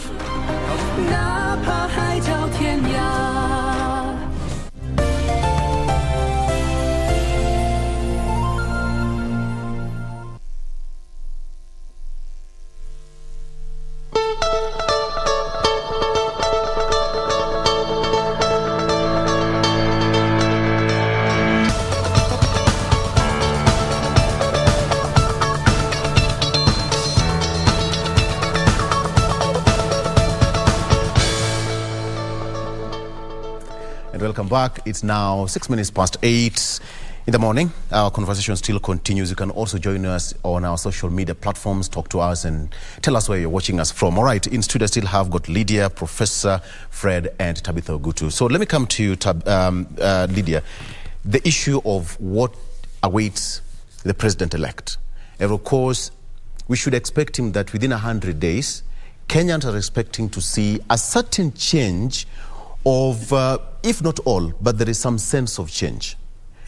Is that the situation, or will it be not just instant coffee for him? Let me tell you, government is a behemoth of things. And certainly there is going to have to be a change of pace. But public servants are not the most amenable to change. So there will be some resistance. Not because people don't want to conduct the reforms. It's just that they're used to working at a certain pace. And that is why the personality, because when you're doing political science, there is what we call the idiosyncratic features of a particular leader. The idiosyncrasies of William Ruto are going to come to be very important for his presidency, because he is not just going to wait 3 months or a year to come and ask you, did you do what we agreed? He has something to deliver. Remember, this is a person who is getting into the presidency when there's a huge expectation from Kenyans. You know, usually it's better for people not to have a lot of expectations of you, and then you overperform. And then they're like, oh, that was a pleasant surprise. As opposed to, they have this huge expectation of you, and then you underperform. So that is the risk now for UDA. It's that there's this huge expectation. There are all these promises that have been made. And I know that right now, what the what the president is grappling with is getting the right skill set for the manifesto commitments that he has made. He is looking for that person that is going to put at the national treasury, that is going to really figure out the nuts and bolts of getting us out of this debt crisis. You might even see him get an Azimio person, or somebody who might be it will not matter. What he needs is some people who are experience. I'm telling you, he's going to look for competent people. He is going to look for that person who is able to figure out this agriculture sector. All right. I think there are rumors, people expecting people like Willie Bett, I think, to make a comeback because he was that good. I think when he handled the docket back then when we were trying to do the reforms in agriculture. So I'm expecting to see a cabinet of new faces. It's unlikely, you know, I think when we do campaigns, a lot of people expect that you'll just be picked and placed in positions just because you're available. You just be told, kuja nani basi hapa kuna cabinet slot is vacant, come and sit. Or no, it's not going to be like that.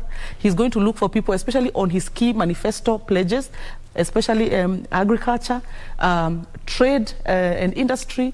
He's going to look for very competent cabinet secretaries and also very competent principal secretaries. He's also not going to allow the politics to get out of his control because he has a re-election to win in 2032. So you're also going to most likely see some of his very strong pillars, perhaps make entry into cabinet so that he's able to infuse technical expertise with political awareness on the ground. So I think there are people who are telling us that, you know, expect people like Murkomen who is one of his very strong pillars, a person who really understands the thinking of the deputy president to make his way into cabinet. I think people like Alice Wahome are likely to make their way into cabinet. And then you see a nice blend. And then remember, you're supposed to be held accountable on the floor. So every so often, he's going to throw you to the dogs and tell you, go and explain that thing you did to the people and let the people question what you're trying to do. What I hope the president will do is he will keep the same kind of energy he has kept, where he's able to really marshal his troops.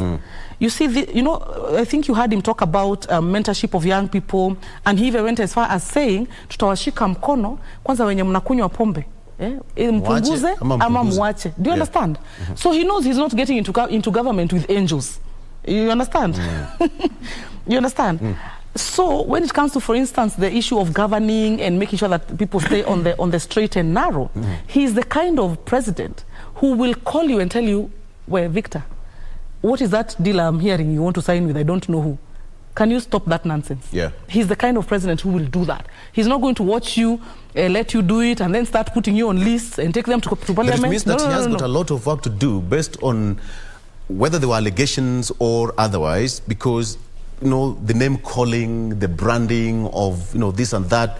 So probably he's out to prove that anything which was said were out of politics, out of malice, but the real situation is here. As a matter of fact, this newspaper called, I think it's I don't remember, it's an international one, said this is likely to be either the best president Kenya has ever had or the worst. I'm betting on best. Okay, Prof, we talked about it's there in his plate right now. Yeah. Probably just step by step. What do you think is in his plate as we speak? Tomorrow, by 2 p.m., we'll have a new president. Yes. So first of all, thank you very much. And I'm now happy that Lydia is holding my book in her hands. There is a place I refer to her. It's called Supremacy of Processes. Which page is that? That is page 45. Page 35? Page 43. Okay. Page 43 which one? Of the book on strategic thinking, 10 lessons from 1,000 strategies. The quote is, if you quit on the process, you are quitting on results. I don't have that. I don't have that. So the book is right here. It's this other one. It's this other book. You can have it. Right. If you quit on processes, you are quitting on results. So in as much as there's a hurry that the president-elect needs to deliver, he has to have a process in place that will guarantee results. Why do people go to a certain supermarket Monday to Friday every hour and they continue going this year and next year? There's a consistency around how they deliver their value proposition. Remember the former NACOMAT. You need it, we've got it. That was the value proposition.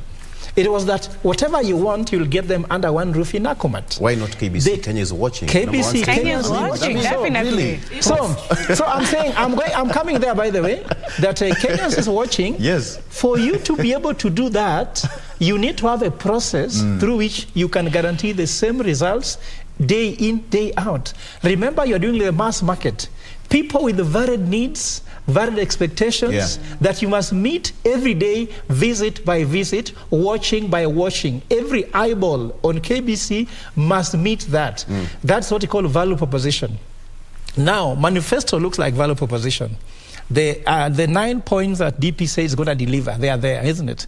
Now, the issue is, when you go to, when now you come to State House, someone says, Obama once said, be careful about what you wish, because you can get your wish. So you wish to be president, and at 2 p.m., you find yourself with a sword, you find yourself in control of the state, everybody is looking at you, and everybody is expecting you to deliver. There is no more one to call and name and a shame and question in public. The buck stops with you, the way Saitoti said before he died. Now, that's where the president found himself. Now, what are these things I'm talking about? First, let me tell you, as president will go to the office and start delivering, Kenyans are saying, let us watch you deliver. I think that's not a good mindset. But we cannot. That's what's going to happen. No, excuse me. Yeah. Leadership is about followership. So the president wants to lead us. Are we following him? Or we are there standing, waiting at the fence? Let's see where he's going. He can't succeed alone. Kenya, we can't say, forget about Kenya. Deputy President is the silver bullet that will solve the problem. For example, those drinking, stop drinking. Those not working, go to work. Those not studying, go and study.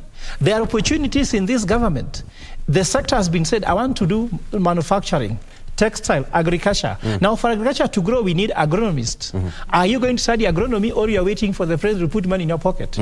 So I'm saying that in as much as he promised them, we were those people who are not so much in Kenya Kwanza, we Azimio, but now I'm a Kenyan. We embrace and say, now, which direction are you giving us? Are we ready to follow that direction? So look here. The current budget, which is the 2022-2023 budget, was read in Parliament of 3.3 trillion. It was read under President Uhuru Kenyatta's policy. And now with the President Ruto coming in at 2 p.m. tomorrow, he will have his own policy. And his policy, if I read it, what he's promised, for example, the 50 billion Hustler fund, the 21 billion to implement the gender rule, the 4.3 billion for the judiciary, the 31.1 billion for the UNGA cost, the fuel subsidy of 150 billion per year, isn't it? And then we go to the extra. We find something like in the current budget that gives an extra of 264 billion shillings outside the 3.3 trillion budget which was read. And that budget had a deficit of 862 billion shillings. So we are looking at him trying to raise around 1.7 trillion outside the 3.3 trillion budget. That's what awaits the head of Treasury. Where will he collect this? I remember during the presidential debate he said this, that he is going to collect 95% of collectible revenue, because he said Uhuru Kenyatta has been collecting 65% of collectible revenue. Now he is going to collect 95%. If I see that, he said that will add to something like 450 billion shillings. That is still a deficit. So the head of Treasury has a lot of work to do. And now you come to the head of Agriculture, fuel subsidy, and guarantee minimum returns, whereby any farmer who goes farming is guaranteed a certain things that has to deliver. Go to Minister of Energy. We need to be able to do that. Go to Minister of Transport. How many roads needs to be constructed? So you're realizing that this is tough, but let me just put caution here. I listened to his speech in Meru because we need to put you to account. He said that we are living on borrowing that we borrow from abroad, but what we'll do, he will ensure that we borrow from the money we save inside the country. We must of course, in as much as him, it's all coming from taxes. Yes. So what I'm trying to say there is, I hope that they will not start competing with the local entrepreneurs for commercial loans within the country, because that will lower productivity in the private sector. I hope so. Then he said, he will not start immediately. He says that it will take some time, but go to a 100 days plan. Kenyans are waiting. So what I'm trying to caution here, Kenyans, all other people in the country, in the economy, let us follow the leadership of the presidency, whether you are in Azimio or you are in Kenya Kwanza. There's no way we can have two Kenyas, and there's no way we can have two presidents. We only have one. I hear some people still saying social media, my president is so-and-so. Sorry about that. Our president will be at 2 p.m. William Samoei Ruto. Let us follow Let's hold on that, Prof. Tabitha, it seems there's a lot of work based on what Prof is saying. He's given some figures. In trillions. Probably the deputy president, who is now the president-elect, is aware of all this. A lot of work ahead of him. Absolutely, absolutely. I was waiting for you to say the next word, but seems that a lot of work has also caught you by surprise. Yes. For me, I think President Ruto is very charismatic, and he's a leader we can bank on, and I think he's up to task. I think before he undertook the task of wanting to be the 5th president of Kenya, he knew where the debt... He understood the assignment. Yeah, he understood the assignment. He knew where the debt crisis was. He understood the issues that bedevils this country. He understood of how we need to manage our internal issues, including our economy. And when he was doing his campaign, he was talking about the bottom-up economic model. And some quarters say that this is not something that is applicable to Kenya as a country at this particular time. Now, we await to see how applicable this economic model is and how Mama Mboga and the border person, who is the common mwananchi in this particular scenario, is going to benefit from this government. Having said that, and borrowing from the words of Professor right here, it's upon that time that as Kenyans at this particular time, we need now to put on our shoes very first and ask ourselves, what is our role in a governance process?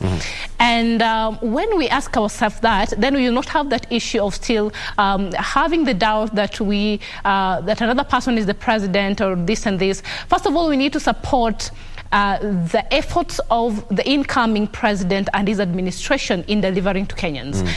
You understand that we cannot bash a government and at the same time expect it to deliver, and yet it has not started. So we, number one, need to understand what were some of the deliverables that they gave out during their campaigns, which are the manifestos.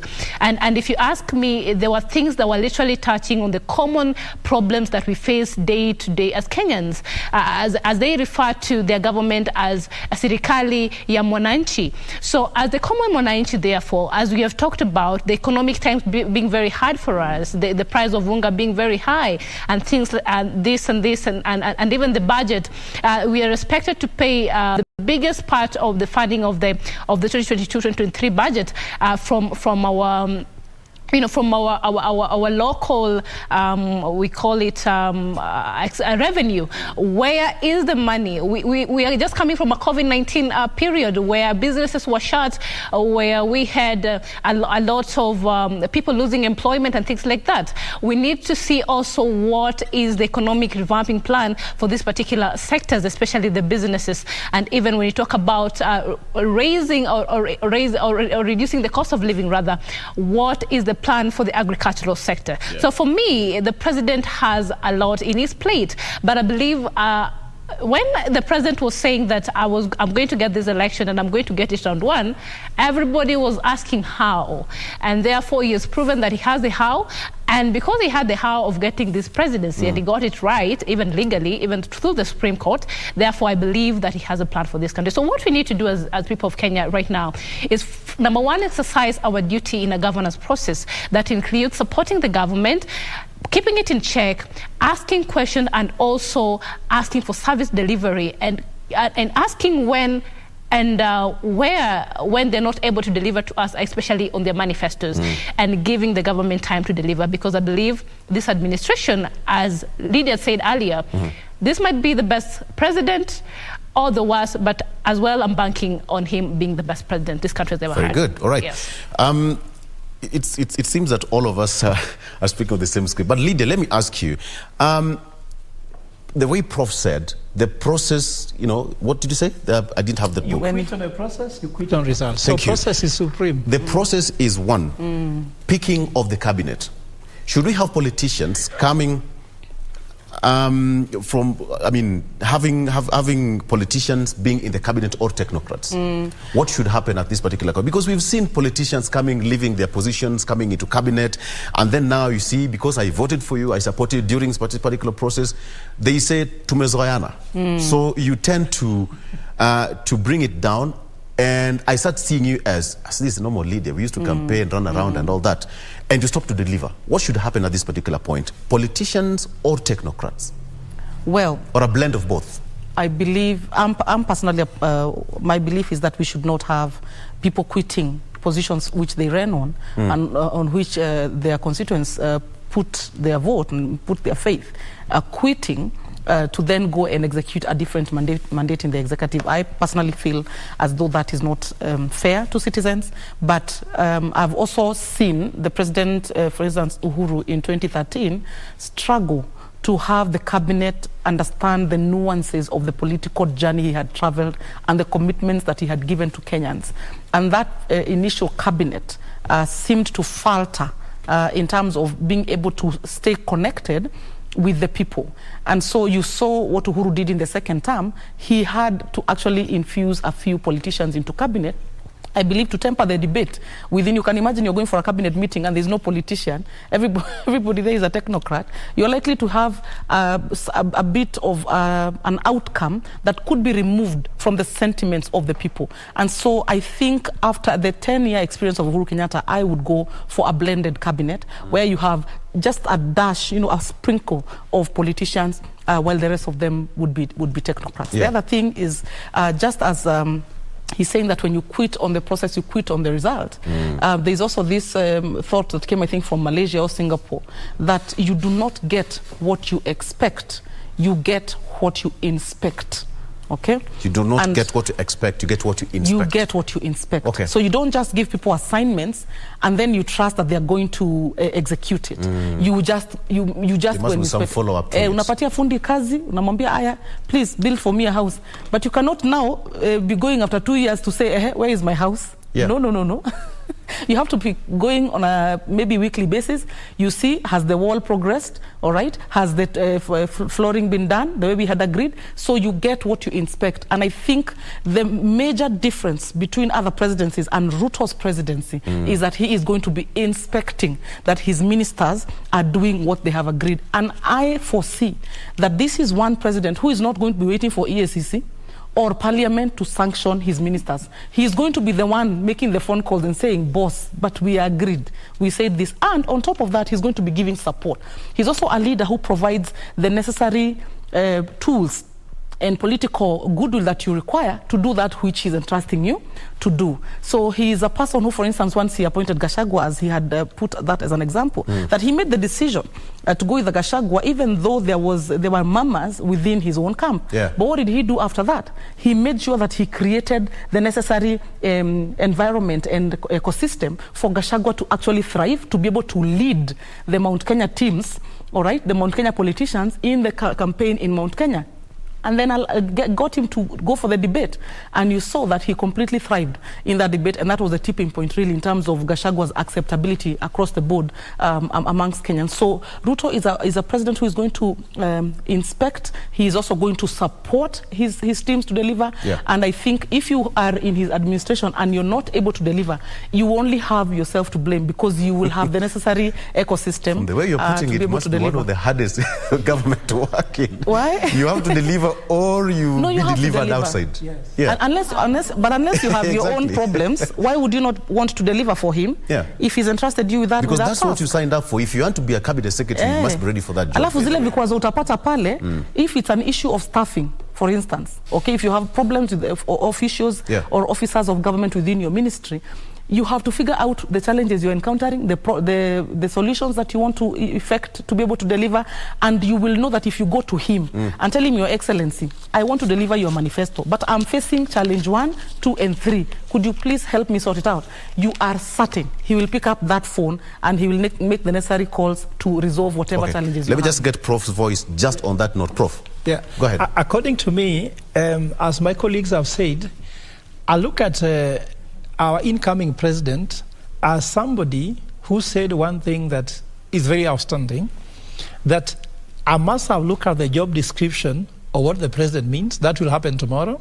And therefore I sign, because he's going to sign the inauguration certificate, which will be copied to the key institutions in Kenya, that is the President of the Republic of Kenya. So before signing, you say, I have a look at the JD of this thing, and I'm signing here, and therefore I'll deliver. So having said that, let me just try to bring to Tabitha and give her some numbers. No, me, I'm the one in numbers here. Because I believe in God we trust. In God we trust. The rest bring data.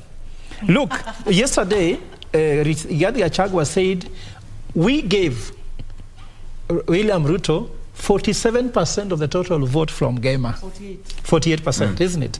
Now, the Kalenjin gave him 24%. And then others gave him 22%. Now, process. How much percentage of government does Mount Kenya expect? That's 48%. That's a lot of expectation, Prof. No. I'm giving you numbers now, because to see the face of Kenya. If I gave you 48% of the vote, isn't it? One man, it's one a give vote. And take situation now. Give and take. Give me. So that is one thing that is a process, isn't it? Second process. Kalenjin has the presidency. Yes. But at the same time, Kalenjin only gave 24% of the vote in the basket. That should be enough. Others which is now others where even me and you come from, isn't it? Yes. Because I come from Mugenya.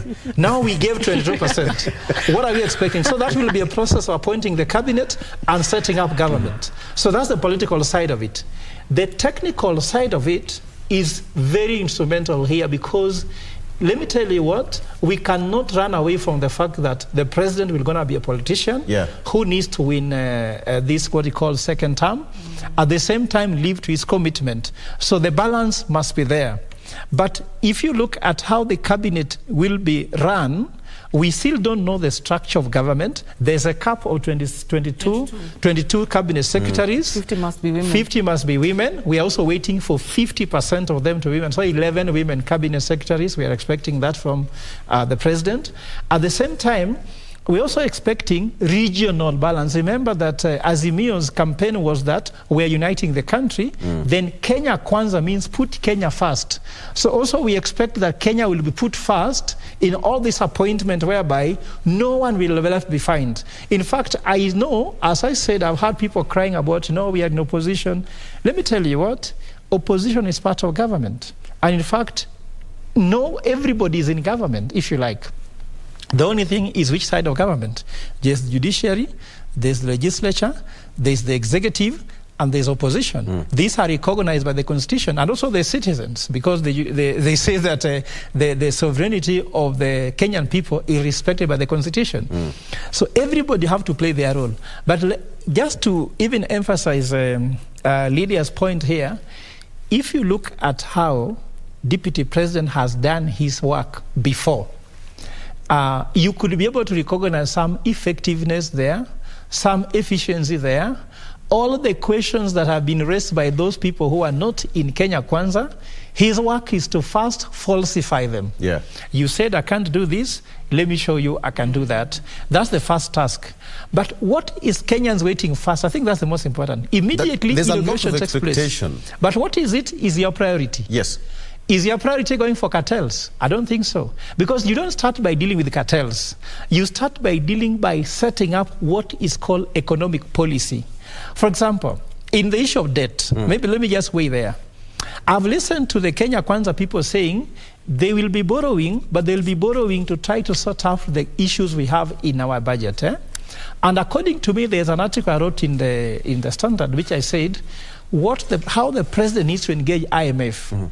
There's what we call conditional facilities that usually get from IMF, whereby I'm in trouble, my head is under the water. Because when your head is under the water, you're looking for who to rescue you. Then you go to IMF to give you money to pay what you can't pay. That is not the best way always to approach. You look at Kibaki, he did the same thing. President Uhuru Kenyatta took conditional facilities through and through. If they continue taking conditional facilities, it won't work. My advice as an economist, they need to go for what's called precautionary facility. What is precautionary facility? I don't want my head to go underwater. So give me money to sort out the issues. For example, we know Kenyan economy is growing now at 5.5%.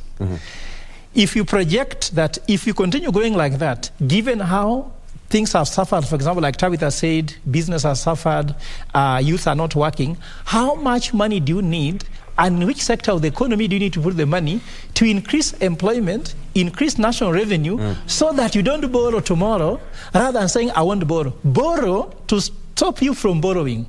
Like, if you look at the prodigal son story, he had a good strategy. Daddy, give me everything you owe me, and I will be free tomorrow. Isn't it? Of course, he didn't execute it. So if President Uhuru Kenyatta, President Ruto goes to IMF and tells them, I want to reduce my debt to GDP. But give me X amount of money, I put in infrastructure, manufacturing, textile, agriculture, business development. Then from 2 years after my presidency, I will start reducing my borrowing. Then eventually now I live out of my own means. This is precautionary rather than conditional one. All right. Let's take a break. And Tabitha, when you come back, you're also going to weigh in on that. Then I want us to talk about the issue of party defections. We've seen several leaders who were allied to Azimio now, changing tune within a span of 2 weeks. Exactly. I mean, yeah, just hold that for that. Let's take a break, and we'll come back. We're still having that conversation with the Tabitha, Lydia, and Professor Fred Ogola. We'll be right back.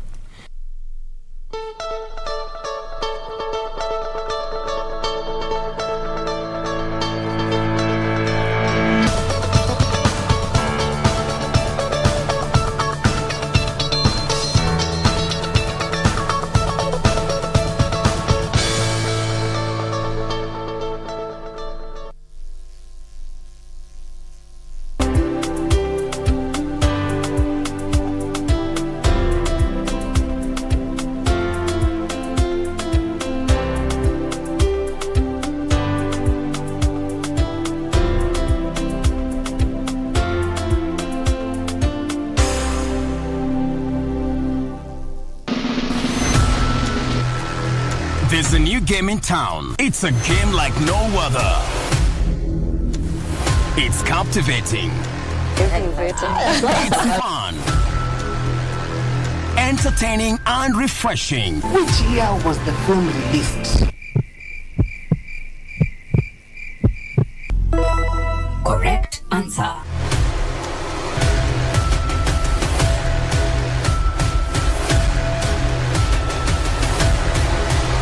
Don't miss out on the Second Chance television game show, premiering on Channel 1.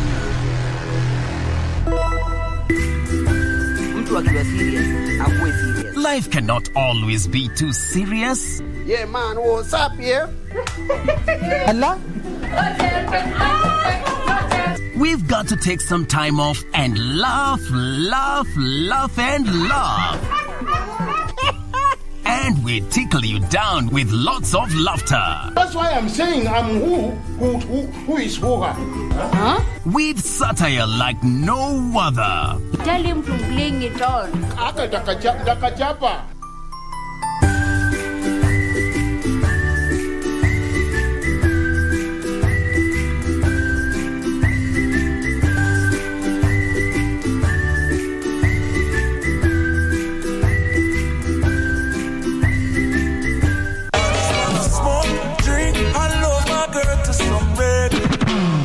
Wagwan Rasta.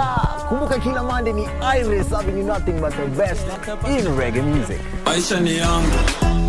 Washugulika na yako. And on Tuesday, it's all about Kenyan music, bringing you the best from the 2-5 flow.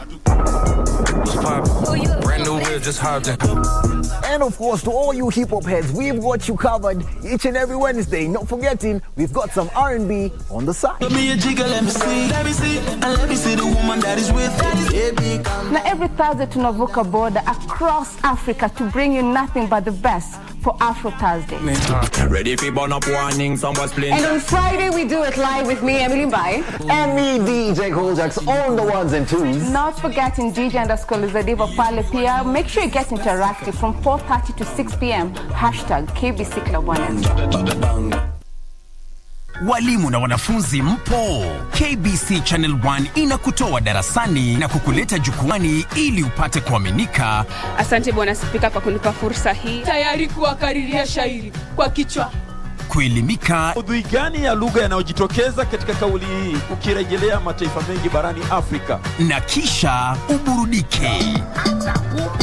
Moja ni fahari yetu, baba, kina mama na watoto. Sauti za njiwa tamu sana. Sanaa ya Kiswahili, elimu na maarifa bila mipaka, kila Jumapili saa 7:30 papa hapa KBC Channel 1.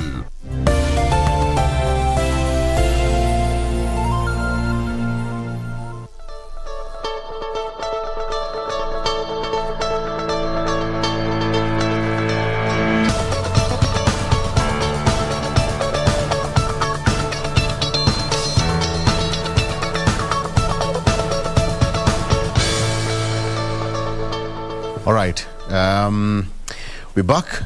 I have got a tweet here from a gentleman called Abdullah Ahmed, all the way from Mandera. And this one you're going to respond to, Tabitha, as you respond, as you also weigh in. Abdullah says that William Ruto's presidency is a double-edged sword. His success will all depend on the fulfillment of his political promise. He will be vulnerable and lose legitimacy with Uhuru and Raila out and angry. Okay. It will be easy to have him as the punching bag for the next 5 years. Well, I remember during the Supreme Court ruling, a friend Gatia said that, I don't know if it's Kithure Kindiki or friend Gatia said that we can never have, let's say, 100% of somebody, or even a governance, or even a president, being that perfect. So, as much as we have expectation on the president-elect who is going to assume the office of the presidency of this country tomorrow, we have expectations because of what he promised Kenyans. At the same time, we need to give him a room or two for him to make a few mistakes here and there, because that is how we learn. And when that happens, it doesn't mean that now it was a bad idea or is a bad idea for Kenya. This is what I will say, basically. That, sometimes, Victor, when you want to live with the mindset of proving a point, that I'm getting into this government, number one, is to prove to the other side of the divide, of the political divide, that I am this, I am what they expected me to be like this. You miss out on the point. Yes. What we are talking about is a president who literally is going into office. He knows what he needs to undertake. He understands his job description. He has a manifesto to fulfill, and he has a governance structure to rearrange. And what we are saying is that at all, as Kenyans, what we need to do is give the president-elect an opportunity to lower serve our us. expectation. And our expectations should be human enough. Because it can't be 100%, and we will come back here and we'll still talk about a few imperfections here and there. And when we had the Jubilee administration, it promised heaven on earth on a few things, and it never delivered even the earth itself. So we will not be expecting the president-elect to actually have 100%. But what we are saying is we are going to see change. We're going to see change from what we've been seeing from previous administration.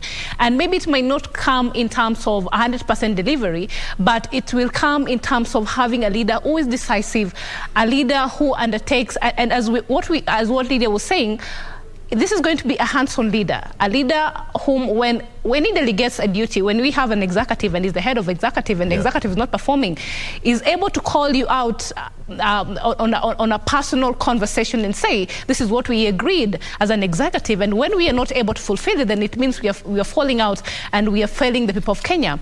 That being said and done, having that we know is going for a second term in presidency, I think this particular 5 years is a 5 years that he even himself as a president, he knows Kenyans are going to vet him based on deliverables or what he's been able to do for the people of Kenya in terms of what he promised. So number one, the expectations are good because they gave us that space to have expectations on what they should do and what they shouldn't do. But at the same time, as we support, the biggest thing we need to do to our president or to the new administration, first of all, before we start with the criticizing already, even before the first day starts, is for us to give them time and give them support. And secondly, understand our role as citizens in a governance process, which includes holding them accountable. So when he fails to do what he said in 100 days, then we can start talking about it. But till then, I think this administration brings hope to try it because Victor, before she finishes, because the most important person here is just the a quote there. Yes. The quote, Tabitha, that I have actually dedicated to you in the book I've given you. I can read it. Is that no one is born a good citizen, even me and you. Yes. Father, no mother. nation is born a democracy. Rather, both are processes that continue to evolve over a lifetime. Absolutely.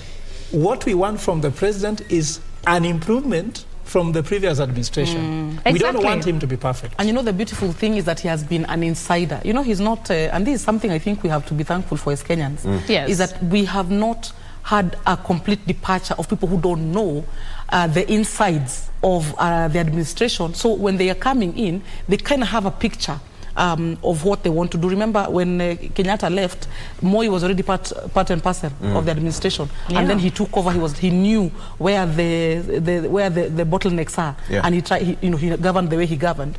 And then Kibaki was part of Moi's administration. Uhuru was part of Kibaki's, and now Ruto has been in Uhuru's. So he has all the benefits because he's been almost through all the government. Yes, so he understands the administration. He understands where the bottlenecks are. He understands the bureaucratic, what we call it, the bureaucratic obstructionism that happens with civil servants.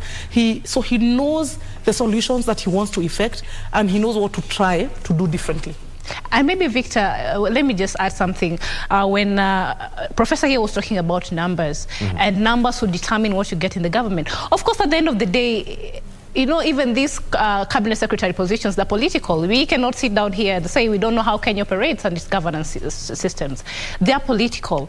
But then, as we have seen the president-elect saying that he needs people who are able to deliver and have proven, and they have a track record of service delivery. And therefore, technocrats for him comes as you know, even when you go for a job interview, then your added advantage is your ability to meet, you know, the job description given.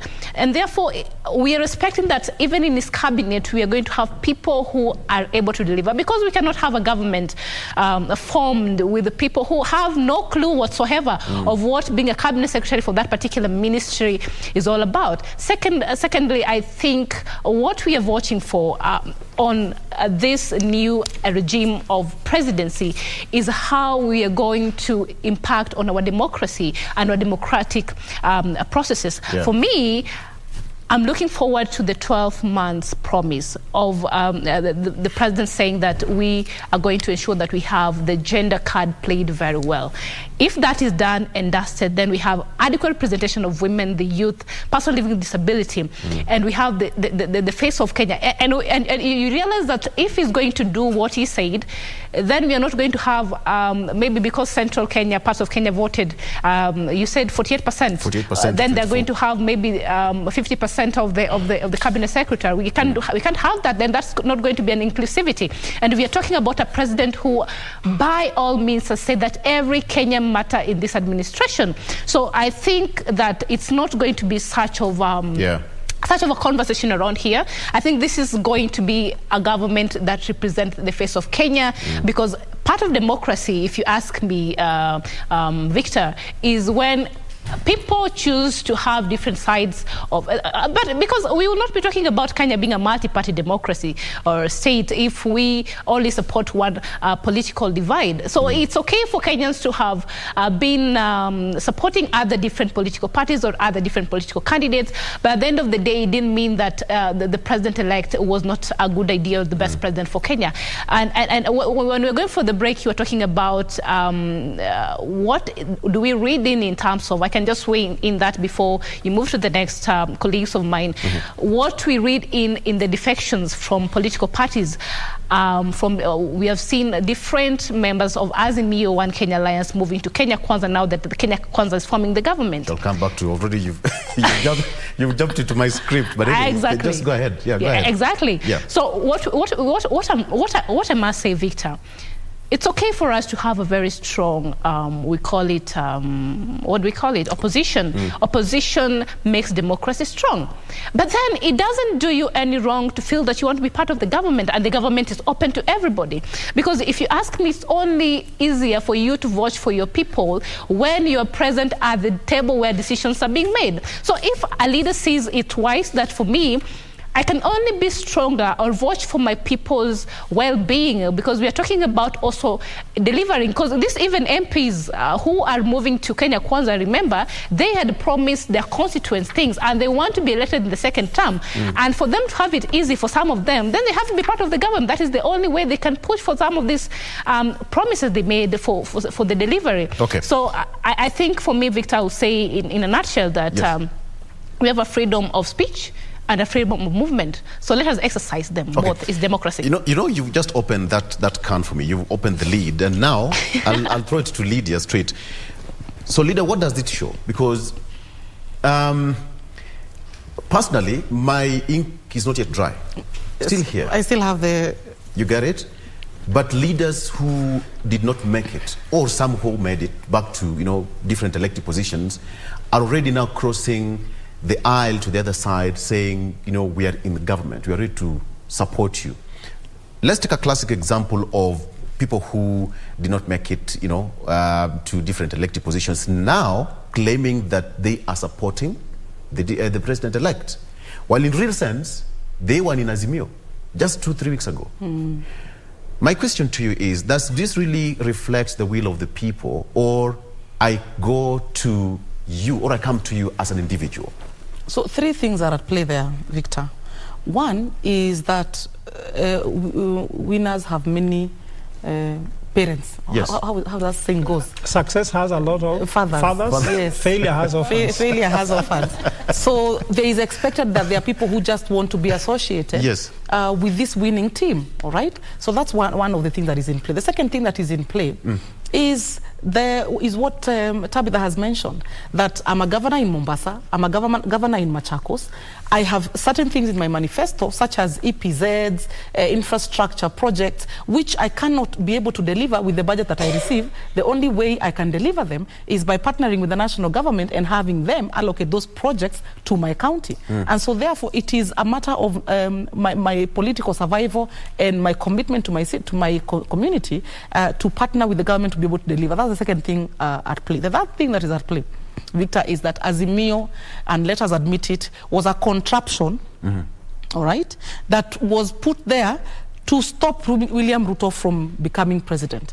And it was just created to pull everyone away from William Ruto. And they did everything that was good and everything that was bad to put and push people into Azimio. But that's just to be fair, that is the role of a political party. But that is the role of a political party. Even Kenya Kwanza also formed to pull people from Azimio. But let me tell you the distinct difference. In Kenya Kwanza, people had to choose for themselves to be in Kenya Kwanza and then be ready to deal with the consequences. And there were consequences. And there were difficult consequences, Victor. People were arrested. People's bank accounts were frozen. People were collected by DCI. People were harassed. People were fired. People like Njogu and Njoroge, for example, the presenter, you know him.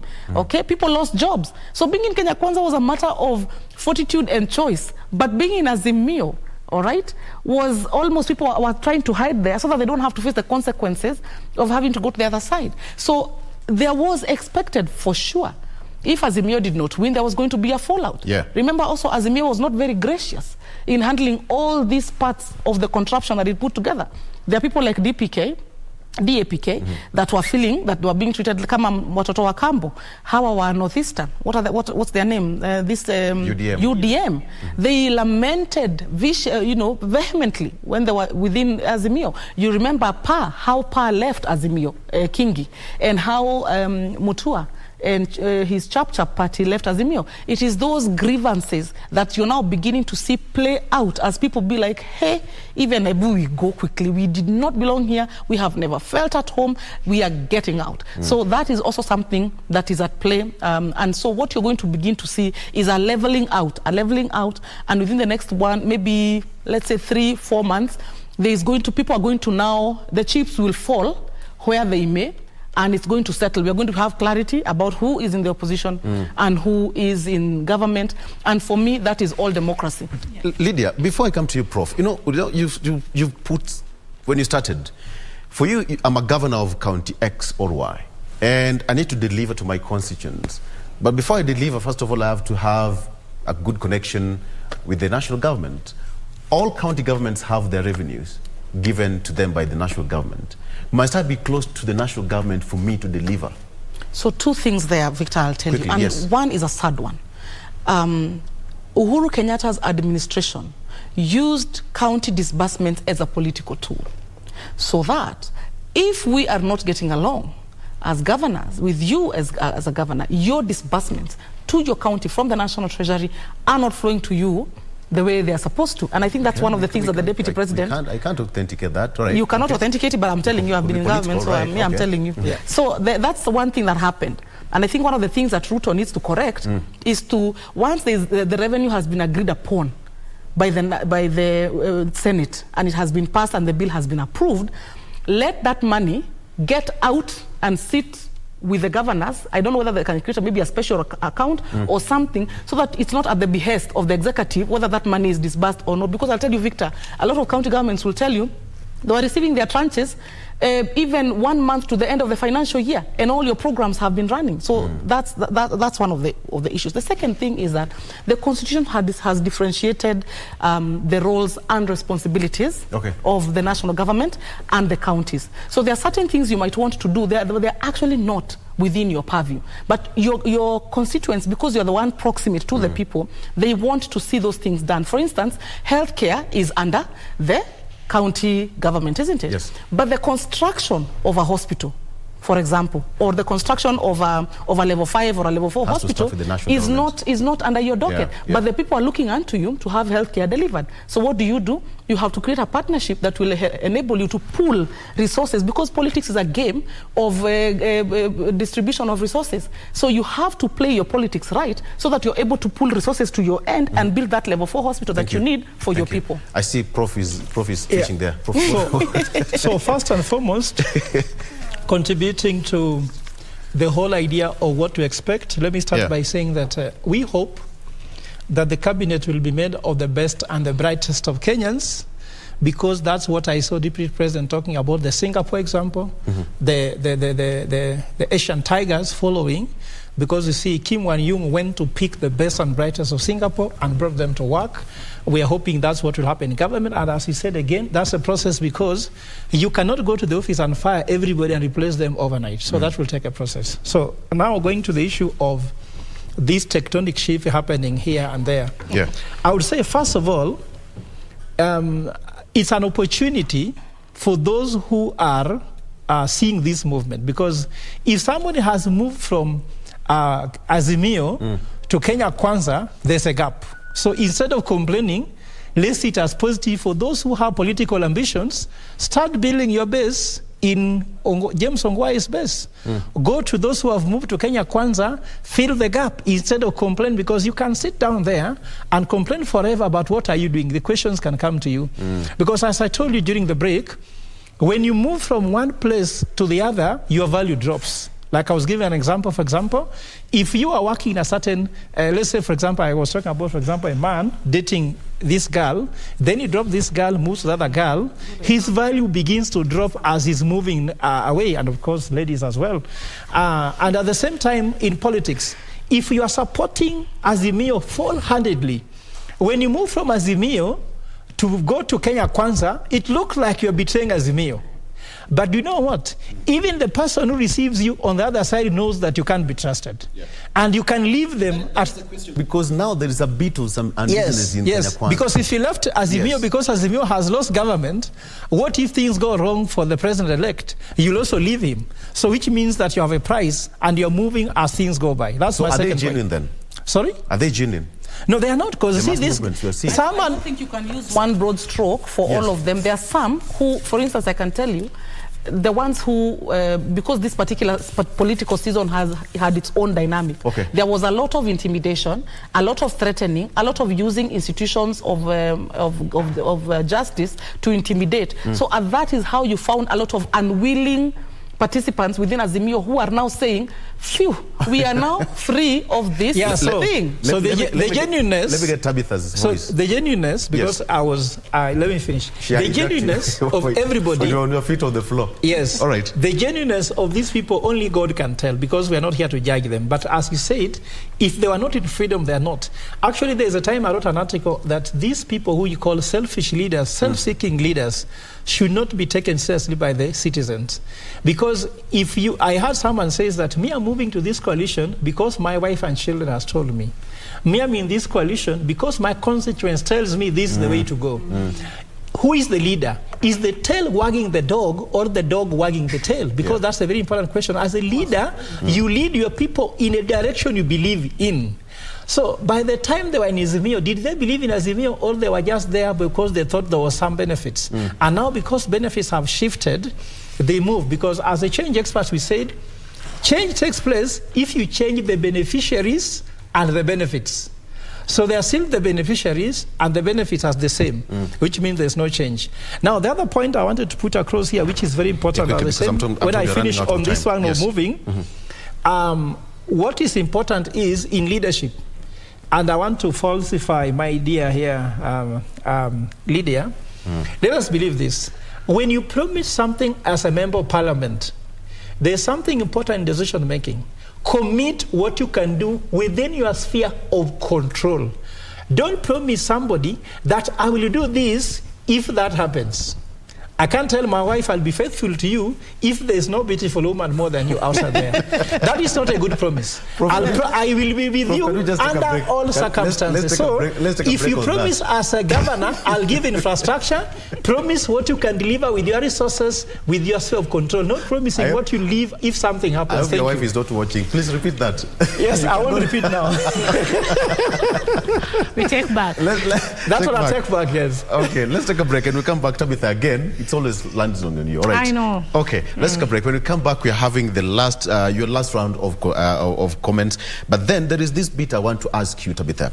So what is the role of political parties? If I campaigned on political party A, and then 2-3 weeks later, after losing an election, I moved to the other side. So what is the role of political parties? And do wananchi have a role to play in strengthening political parties? Absolutely. All right. That is when we come back as we finish our conversation. We'll be right back.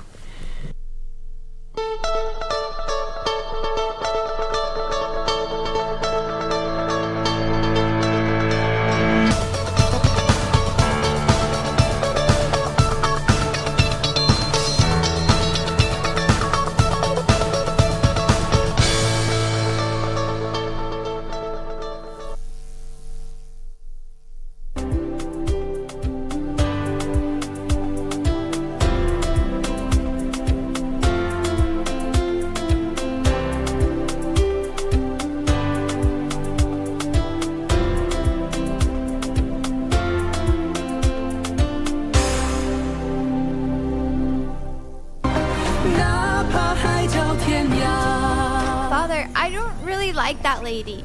Don't let her stay here with us. I can see that she wants to marry you and replace my mother. I thought they would lock you up for a few decades. Hey!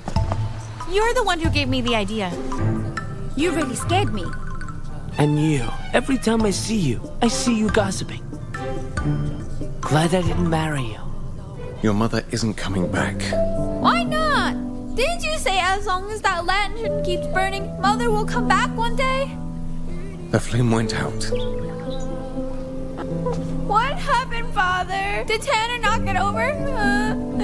Enough.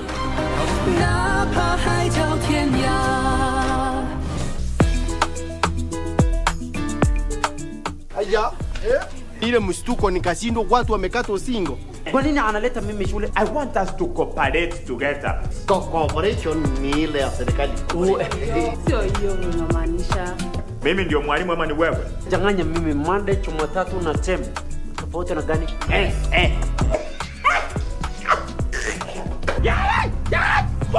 Hii ni hot towel mate tulijifundishwa. Hiyo nani alikwambia ndio hot towel?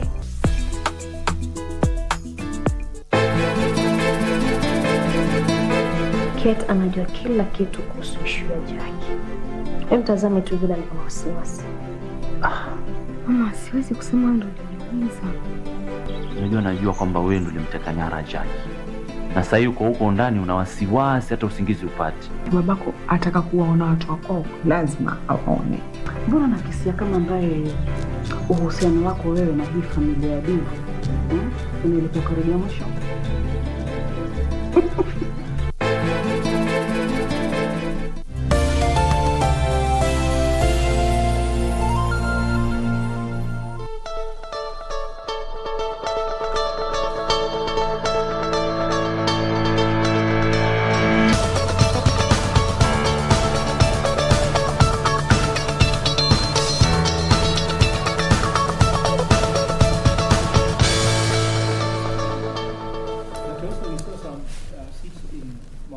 All right.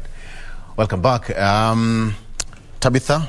Yes. Professor Fred and Lydia still with me here in studio. We are almost coming to the end. So, Tabitha, let me come to you. The question I asked you, the role of political parties, and what role do common mwananchi, who is the main key player in political parties, have to do with the growth of the political parties? A very good question, Victor, at this point in time when you're talking about democracy. Our political parties exist for to give us, we say, alternatives, depending on what your beliefs are, because our political parties, they are based or they are formed based on different beliefs or what we will call manifestos. and what they seek to address, especially because our political parties are always formed with the end goal of getting into power. Is either you want to be an MP, you want to be the president, and some of our political parties in the country are formed as, I will say, bargaining kiosks, as some will put it. Is what I bring to the table. I have a political party, I have this number of MPs, so I bring this to the table, so what do we do? So there are many different reasons why we form political parties. But then this is where now the rubber hits the road for the citizens and how they come in.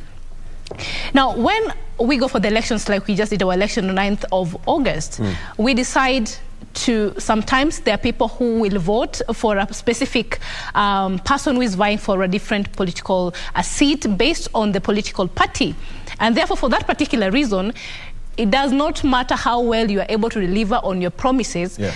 The fact that you have a different outfit of a political party than what is perceived to be acceptable by the particular citizens who are voting for you in that place, you'll miss out. And that has played very well in the central part of Kenya. UDA was the best, you'll ask me, political party, or was the best vehicle that will take you to the National Assembly or even to the State House in that particular part, because they were voted for the best. It was a whole outfit of I don't know if it's yellow and green. That was the political party. So it plays a very crucial key. But at the same time, if you'll ask me, Victor, I will say that our political parties and the people from these political parties, sometimes we have to agree, and we need to be Kenyans for once, that our leaders are self-centered. They do not have us in mind. So even today, as we sit down here, and I heard you asking Professor that do these particular defections or defectors, these our Ishimiwas, have us in mind? Because somebody who just voted this particular, last month, it's just barely 1 month, and they've already shifted to another camp. And we voted him because, number one, of the political party, number two, of what they stood for. Does it therefore mean that they do not have us in mind, or what is our role in determining which political outfit our leaders should be in? So, first of all, we need to stop and know that I would say 99.9% of our leaders, they come first, and then you as a citizen, you come secondly. And maybe that is the conversation we need to have on how our leaders, or the mindset system of us as citizens when we are electing our leaders, because we honestly, as we have seen, we have not seen any of these defectors coming back to the citizen and asking them, the people of Ugenya now, you voted me with the ODM ticket, and you voted me because I was able to give you these manifestos, I served the first term, or you voted with the MDG ticket, and now I feel I want to be in a different political coalition outfit. Do you therefore give me the permission, the same way you gave me the permission in this particular party, to go and be part of this formation? They did not do that. So it therefore goes without saying that as Kenyans, we still have a long way to go in terms of leadership and integrity. At the same time, we talk about the democracy as being a process, and therefore it's a 50-50. It's a very difficult conversation to have, because at the end of the day, we will be needed at the ballot in 2027. That is when you are important as a citizen of Kenya. So accountability is that's a very sad reality. Yes. the thing about as you make your final remarks. As I conclude, exactly right. The political parties in Kenya, they're kind of the same. It's just ni squad gani iko pande gani, and where is my squad? Where are my people? So it's not usually very ideological. It's not like how we have Democrats and Republicans.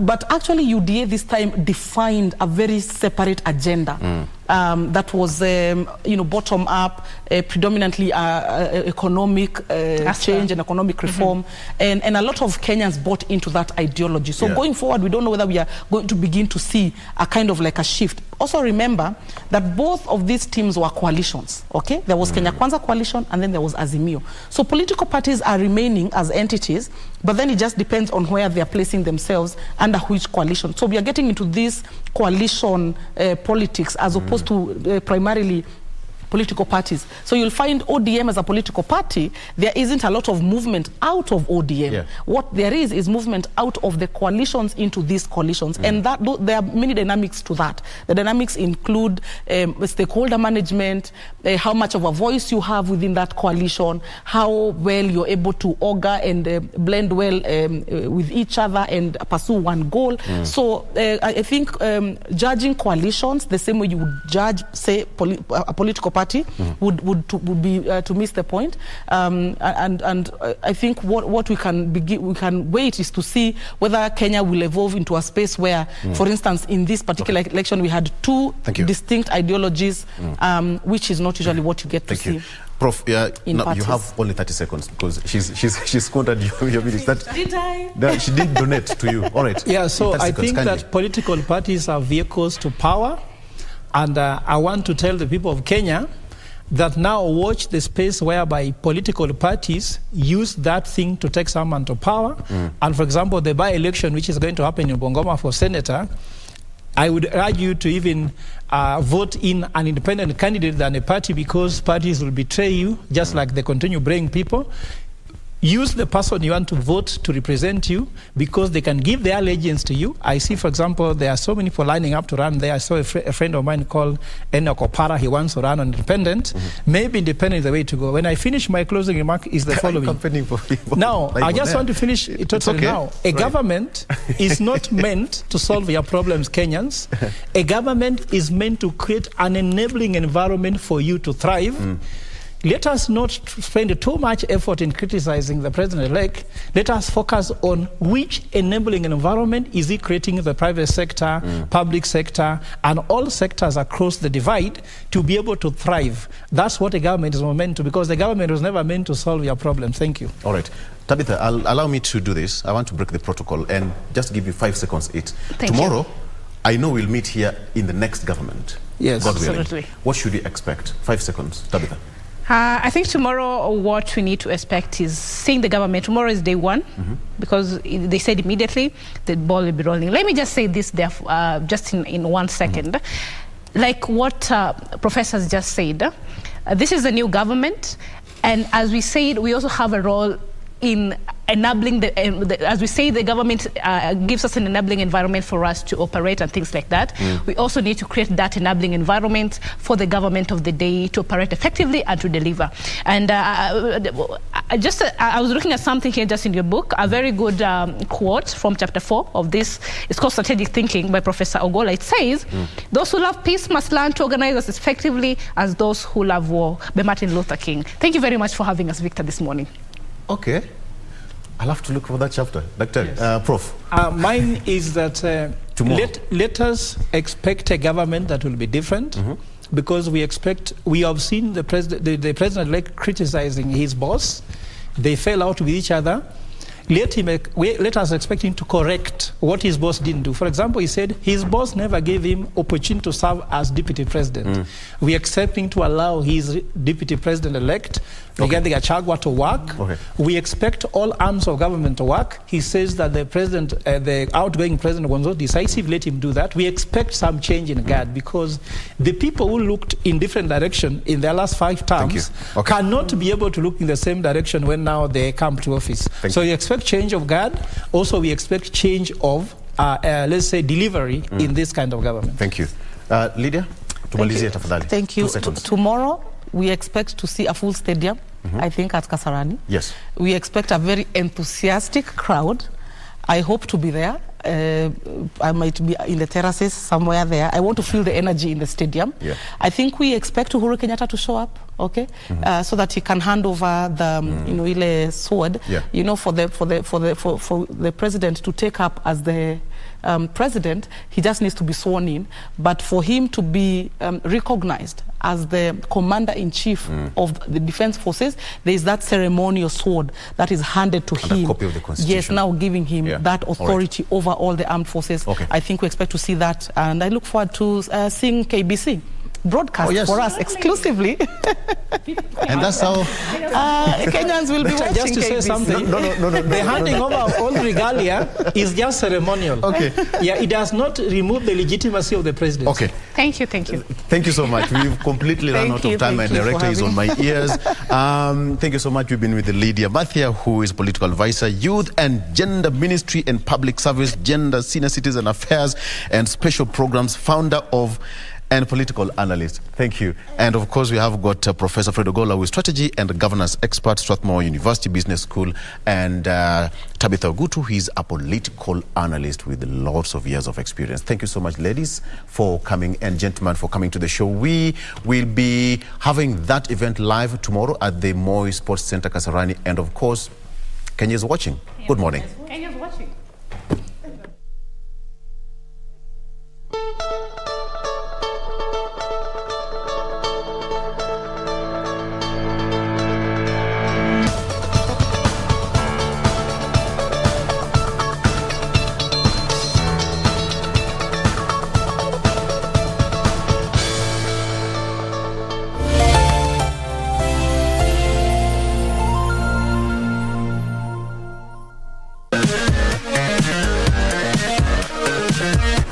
There. Good boys gone bad. Eric Omondi has evolved from being a comedian to now being the king clout chaser.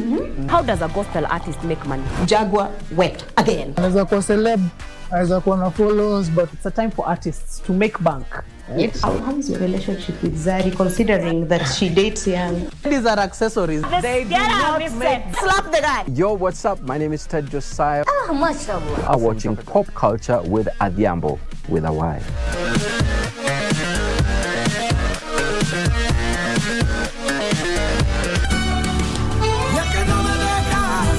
I want you to bet $1,000 on the Florida team. And I also want you to bet $300 on the Asian boxer. I know I will win this time.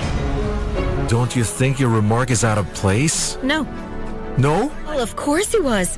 Because your mother enticed him again, and all she wanted was to separate my parents. Hey, that is not true, and I won't let you ever badmouth my mother. Never. But you should understand, instead of hating them, I don't know, perhaps you could question yourself. Try stepping into their shoes. Oh, it's definitely best for Tobias to stay away from her. From his real mother.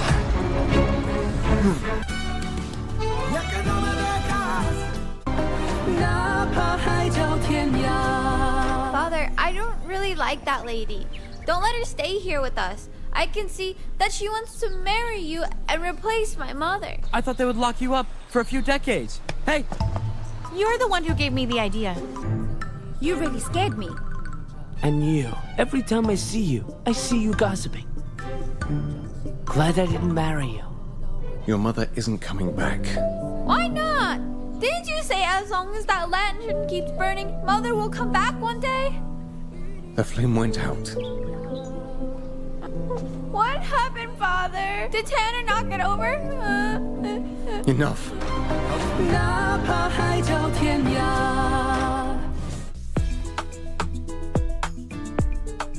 Aya, ile mshtuko nikashindwa, watu wamekata usingo. Kwa nini analeta mimi shule? I want us to cooperate together. Cooperation ni ile ya serikali. Sio hiyo unamaanisha. Mimi ndio mwalimu ama ni wewe? Changanya mimi Monday, Jumatatu na Tem. Tofauti na gani?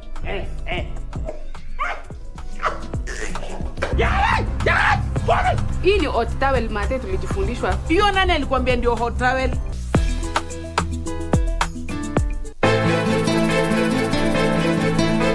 Kate anajua kila kitu kuhusu issue ya Jackie. Mtazame tu vile alikuwa wasiwasi. Mama, siwezi kusema ndio uliniumiza. Najua kwamba wewe ndio ulimteka nyara Jackie.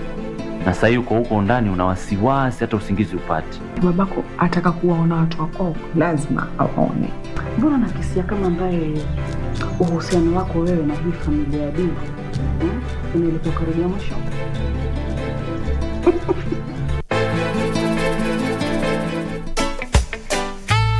I know we speak up.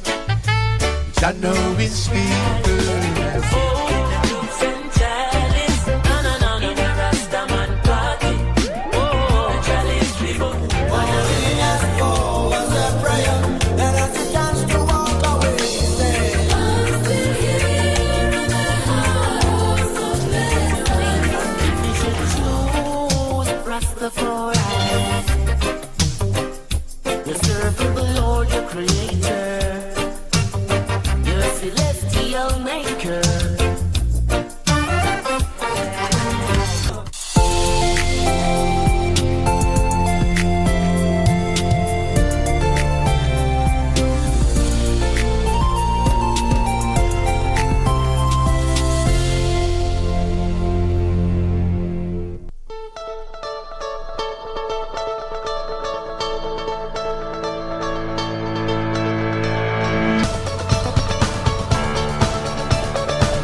Exactly 20 minutes past the top of the hour. We continue apace with the day's conversations, and now we shift focus to our family conversation of the day. We talk about matters to do with child trauma, how to navigate that, intertwining it with mental health issues. My guest is here.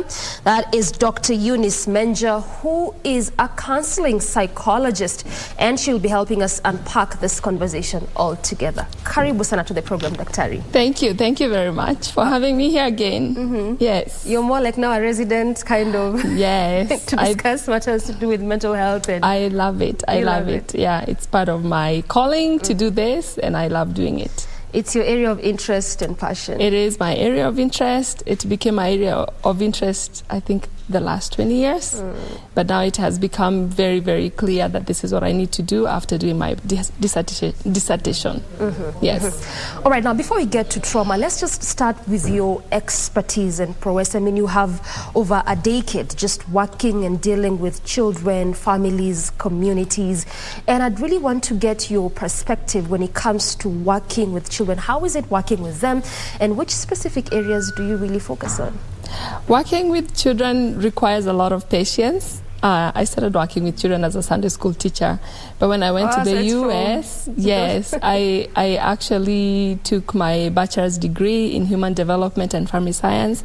I did the same master's degree at Oklahoma State University in the US, and actually I specialized in just child development. Yes, and so I have worked with a lot of families. I've worked in foster care in the US. I've worked in even just general child welfare. Yeah, and also teaching as a professor in psychology. So I teach students. Yes. How many years of this? Well, I have taught for about 10 years. Yes. That's quite a long time. Now, as you said, we're going to talk about, the childhood trauma, dealing with that, intertwining it with mental health issues, because again, that is also one of those areas that you keenly focus on. And anytime we talk about mental health, it's really one of those key pertinent subjects to talk about. Just the other day, was in June, the outgoing president assented to law the mental health bill after it stayed in Parliament for over 3 years, or close to 3 years, around that, from National Assembly to Senate, Senate to National Assembly, up until it was assented to law. So clearly one of those very key and important subjects to talk about. But for you, what is this thing that really pushed you and to give you so much energies to really deal with matters of mental health? Yes, I have been rehabilitating children from actually abuse and neglect here in Kenya. So just taking the children in the streets, and children that have been abused and neglected, and taking them into a home. We have a children's home called Upendo Children's Home. And also when I actually started working with those children, I realized that there was a lot of trauma that was beneath just their little bodies. And so when I went to the US, and I discovered that I really loved psychology and human development at general, I decided to actually specialize when I did my PhD, looking at child sexual abuse and how that disclosure doesn't allow children to actually cope with abuse. And so I also found out when I was talking with my participants, the children that had been abused or the survivors, that there was a lot of trauma. So I'm really happy for what the country has done. Kenya, of course, we are very, very far away from where the US is in terms of mental health, but we have taken the right space in terms of taking care of mental health. I really want to see where Kenya moves to having even a helpline, like a toll-free number where somebody can call when they're about to kill themselves or commit suicide, because we have had a lot of suicides in the recent. Yes. Yes. And you've had experience working in both areas, in the West and down here in Africa and Kenya, to be specific. I mean, what is our undoing? Why don't we take such issues with the seriousness that it deserves? And also, as you respond to that, how would you compare how these two countries, or should I say two states, deal with matters with mental health issues, trauma, drug abuse, addiction? If I were to compare, I think I would say probably it's almost like comparing apples to oranges, because Kenya being a developing country and the US being a developed country, it's very, very hard to definitely compare. But we do know, like, even in the US, we have a lot of mental issues problems. People are lobbying for it. It has now been actually included in the healthcare plan. So when you go for mental health services, they're actually considered as part of your mental health, so it can be covered by insurance, which is very, very good.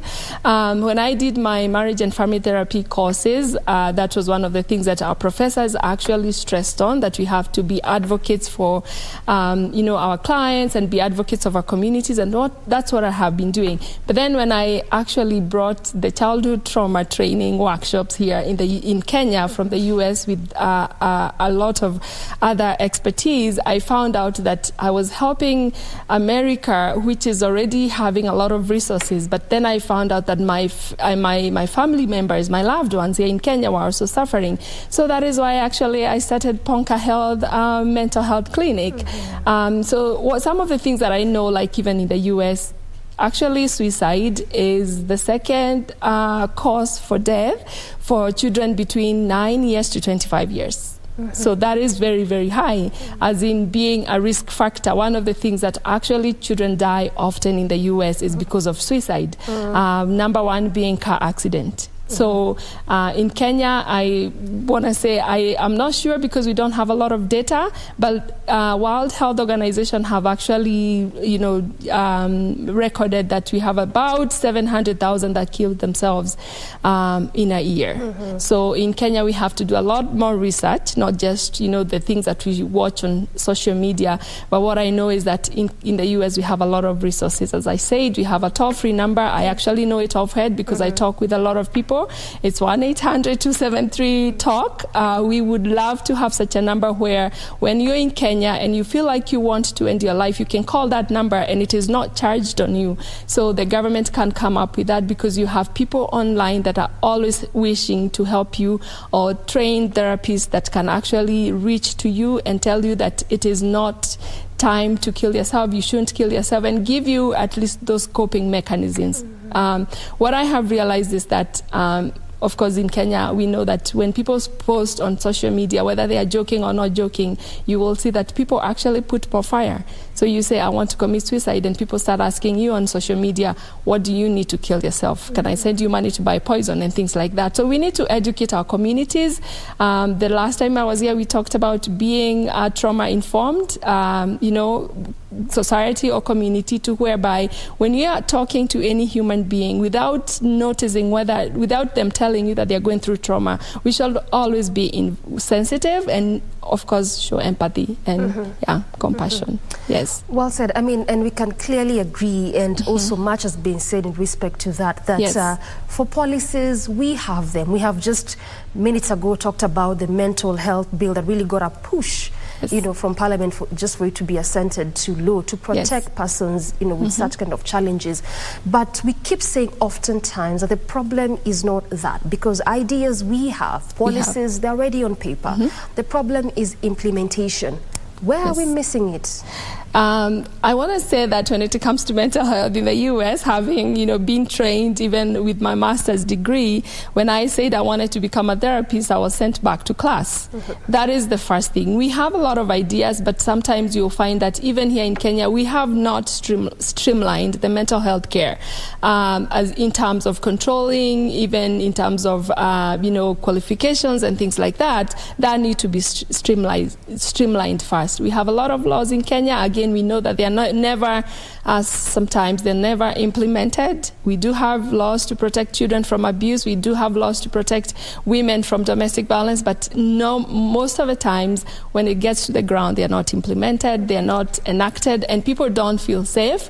Even when it comes to mental health, you don't know who to go to because you're not sure whether the person you're going to is actually trained to do that work, because it requires a lot of training to become a therapist. It requires a lot of training to call yourself a psychologist, which is something that I'm finding also a little bit funny, that somebody can go for 2 courses training and call themselves counselor, and then allowed to take care of mental health. Just because someone feels they can talk to you and encourage you, then they feel I'm a qualified psychologist. There is more than just talking in counseling. There's more than just talking to somebody in therapy.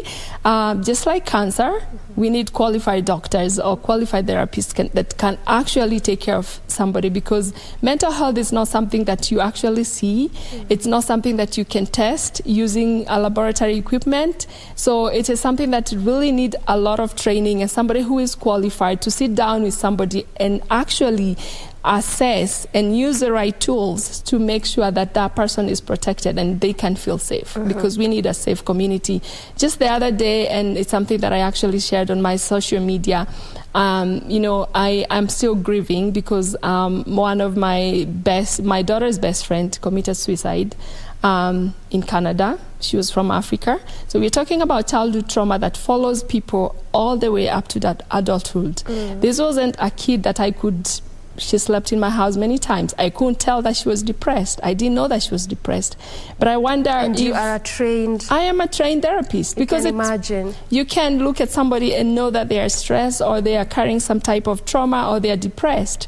They would have to tell you. But does somebody feel safe to tell you, to disclose to you what they have gone through? Because trauma is caused by a lot of things. There is something that we call childhood adversity experiences that range from sexual abuse, physical abuse, neglect, poverty, things like your parents were imprisoned, or maybe your parents were using alcohol and drugs and things like that. So when you have all those experiences as a child and you're growing up, all those things pile up. And so as an adult, you didn't deal with them. So you're trying to actually figure out yourself. You're dealing with identity crisis. You're pursuing your career. You're trying to develop relationships. And something just can trigger that trauma. And one day you just snap. And, you find yourself committing suicide even though you looked healthy.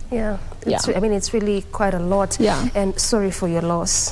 Thank you. We're trying to deal with that by honoring that girl. She was part of our ministry at Upendo. She always helped. She was actually pursuing her master's degree in Canada. And one of the things that we are going to do, because we have a counseling center we are building at Upendo, is that we are going to actually name one of the rooms after her, so that just to remember her. That's something that we have promised our family. All right, well said.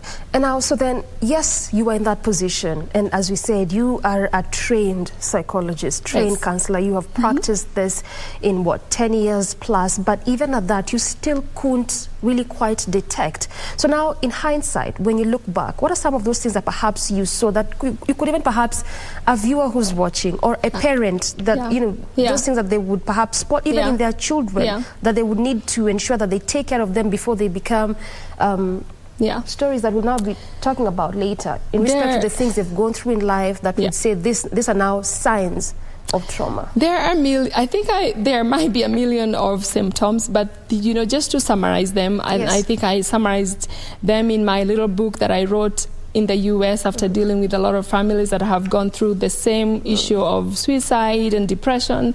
Things like when a child is quiet and they were not quiet before, somebody tries to just keep to themselves. They want to lock themselves into the room. They don't want to talk about anything. They lose interest in things that they like.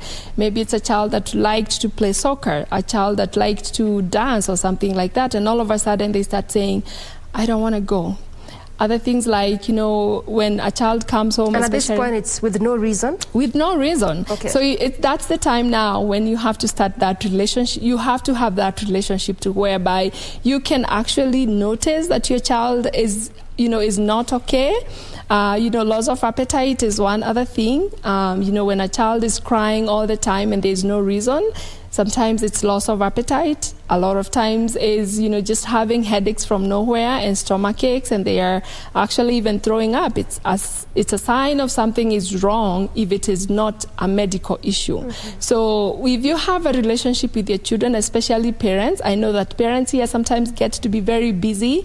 Children are being raised by nannies and maids and things like that, or grandparents, and parents are not there to actually detect the signs.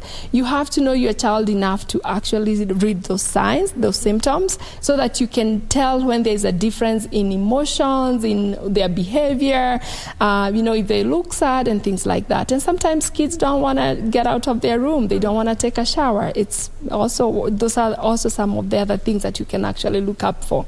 Yeah. So basically those things that would look peculiar in a moment that never would have happened naturally. Yes. Those are things that sort of like look up for. Yeah. That will tell you something is quite amiss. Yeah. You need to do more than what you do, even just as a parent or a guardian. And you need to be spending a lot of time with your kids so that you can also know that. I think in terms of curbing depression and suicide, even in this country or anywhere in the world, it is not something that is actually single discipline. It's multi-discipline. People come together, teachers, bankers, preachers, parents, professors, so that we can all come together and actually determine what type of resources do we give to people when they are in our spaces. Whether I'm an employer, I should be well trained to be trauma informed and to provide that type of support if I know that my employees are suffering. Because when someone loses somebody, how do we take care of that besides going for mashakaya, besides meeting and contributing money and then leaving the family to just deal with the stress? And we are not recommending things like grief counseling. It is very, very important because how people deal with stress is very, very different depending on their genetic makeup and also their past, their history, the things that they have experienced. Because you probably just need one thing, like loss of an income, loss of elections, and actually kill yourself. So anything can push you to the edge, and that's when we have to all be aware and work together and actually sensitize even our incoming government. How can we tap into the expertise that we have? We have a lot of people that have returned from diaspora, maybe have even practiced more years than me. Other people that are trained and they don't have jobs. How can we actually include them in planning for mental health in this country, and so that we can protect children and even older people? Yes. And I really like the examples that you've put forth, like loss of an income, loss of an election, you as a supporter, because you oftentimes think that it's only the event of death that may really result to depression and mental health issues. I mean, nonetheless, when you talk about hidden trauma, what is this? Hidden trauma is something that is actually burrowed down, you are skied and you can't see it, but it's really something that is, something that you didn't deal with. Probably you lost... From your early days? Yes, you lost a loved one, and that stress was just hidden there and you suppressed it and you're not working towards eliminating it or just dealing with it. What we do as therapists is not that we actually tell people that you have to, take away that trauma and take it out of you. Trauma is part of us. Remember when I was here last time, I talked about even COVID trauma, things that actually make you bring that flashback that is scary, that fear. What we do is that we give people tools. We give them strategies to be able to deal with this trauma. So if I lost my grandmother, which I've actually never overcome, I lost my mother, I've never overcome, all that stress is actually adding up. Anything that is going to happen on daily basis is probably going to re-traumatize me. I'm going to have flashbacks of maybe my mom, maybe, the last moment that I had with her, the last talk that I had with her. That is part of trauma, but are you able to deal with that? Because it becomes negative when it actually starts impacting your health. So it is your body is actually coping by producing more stress rather than calming yourself down. I don't know, when I met with you, I talked about some of the things that we actually use. And actually that's where I wanted us to get to, the coping mechanisms. Yes, the coping mechanisms. So for the children, we call it play therapy. So if you bring your child to Ponca Health, to Ponca Mental Health Clinic, and you tell me what the symptoms that you're observing, I'm going to do my own assessment. And actually after that, I will describe or prescribe what type of play therapy that I'm supposed to use with children. Especially children, you don't talk a lot with them. You provide them tools to actually cope with stress. So just this stress ball, I don't know if you have touched it and felt it.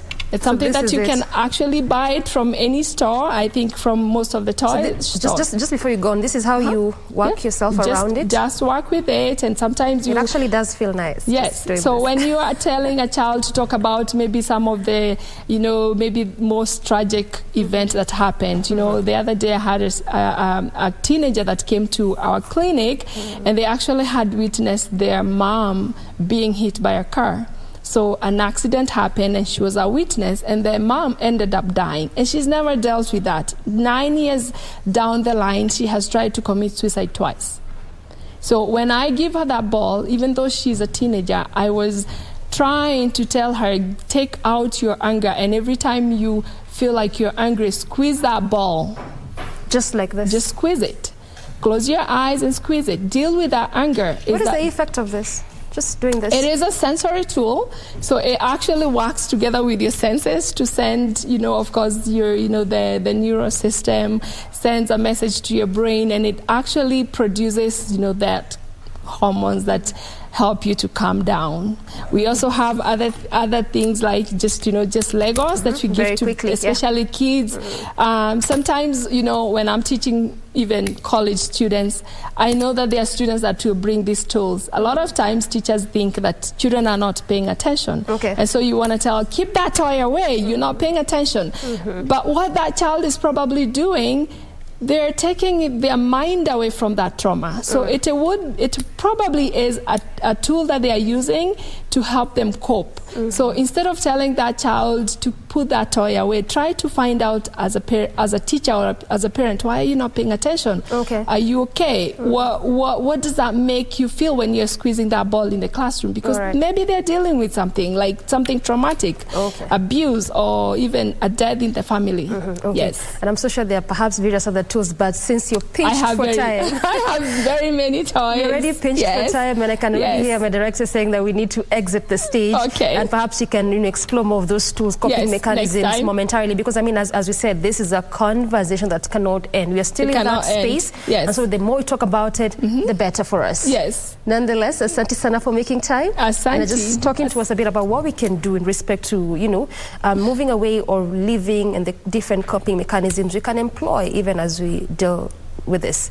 Such a cogent discussion. Yes, it is a lot. So if anybody wants to come to our clinic, our number is 0715-780-586, and we can actually either refer or actually help them deal with trauma, but we have a lot to talk about. So we, Well said. So that is Dr. Eunice Menja, who is a counseling psychologist, of course, just talking to us about living with childhood trauma, intertwining that with mental health issues, and what you and I can do, or perhaps people that perhaps suffering from this, how you can aid in helping them, in respect also how they can cope with issues such as this. Good place to end. Good morning, Kenya. Many thanks for watching. I'm Doreen Arange Okello. On behalf of the entire team, asante sana. Paving way for News Check, coming in a bit.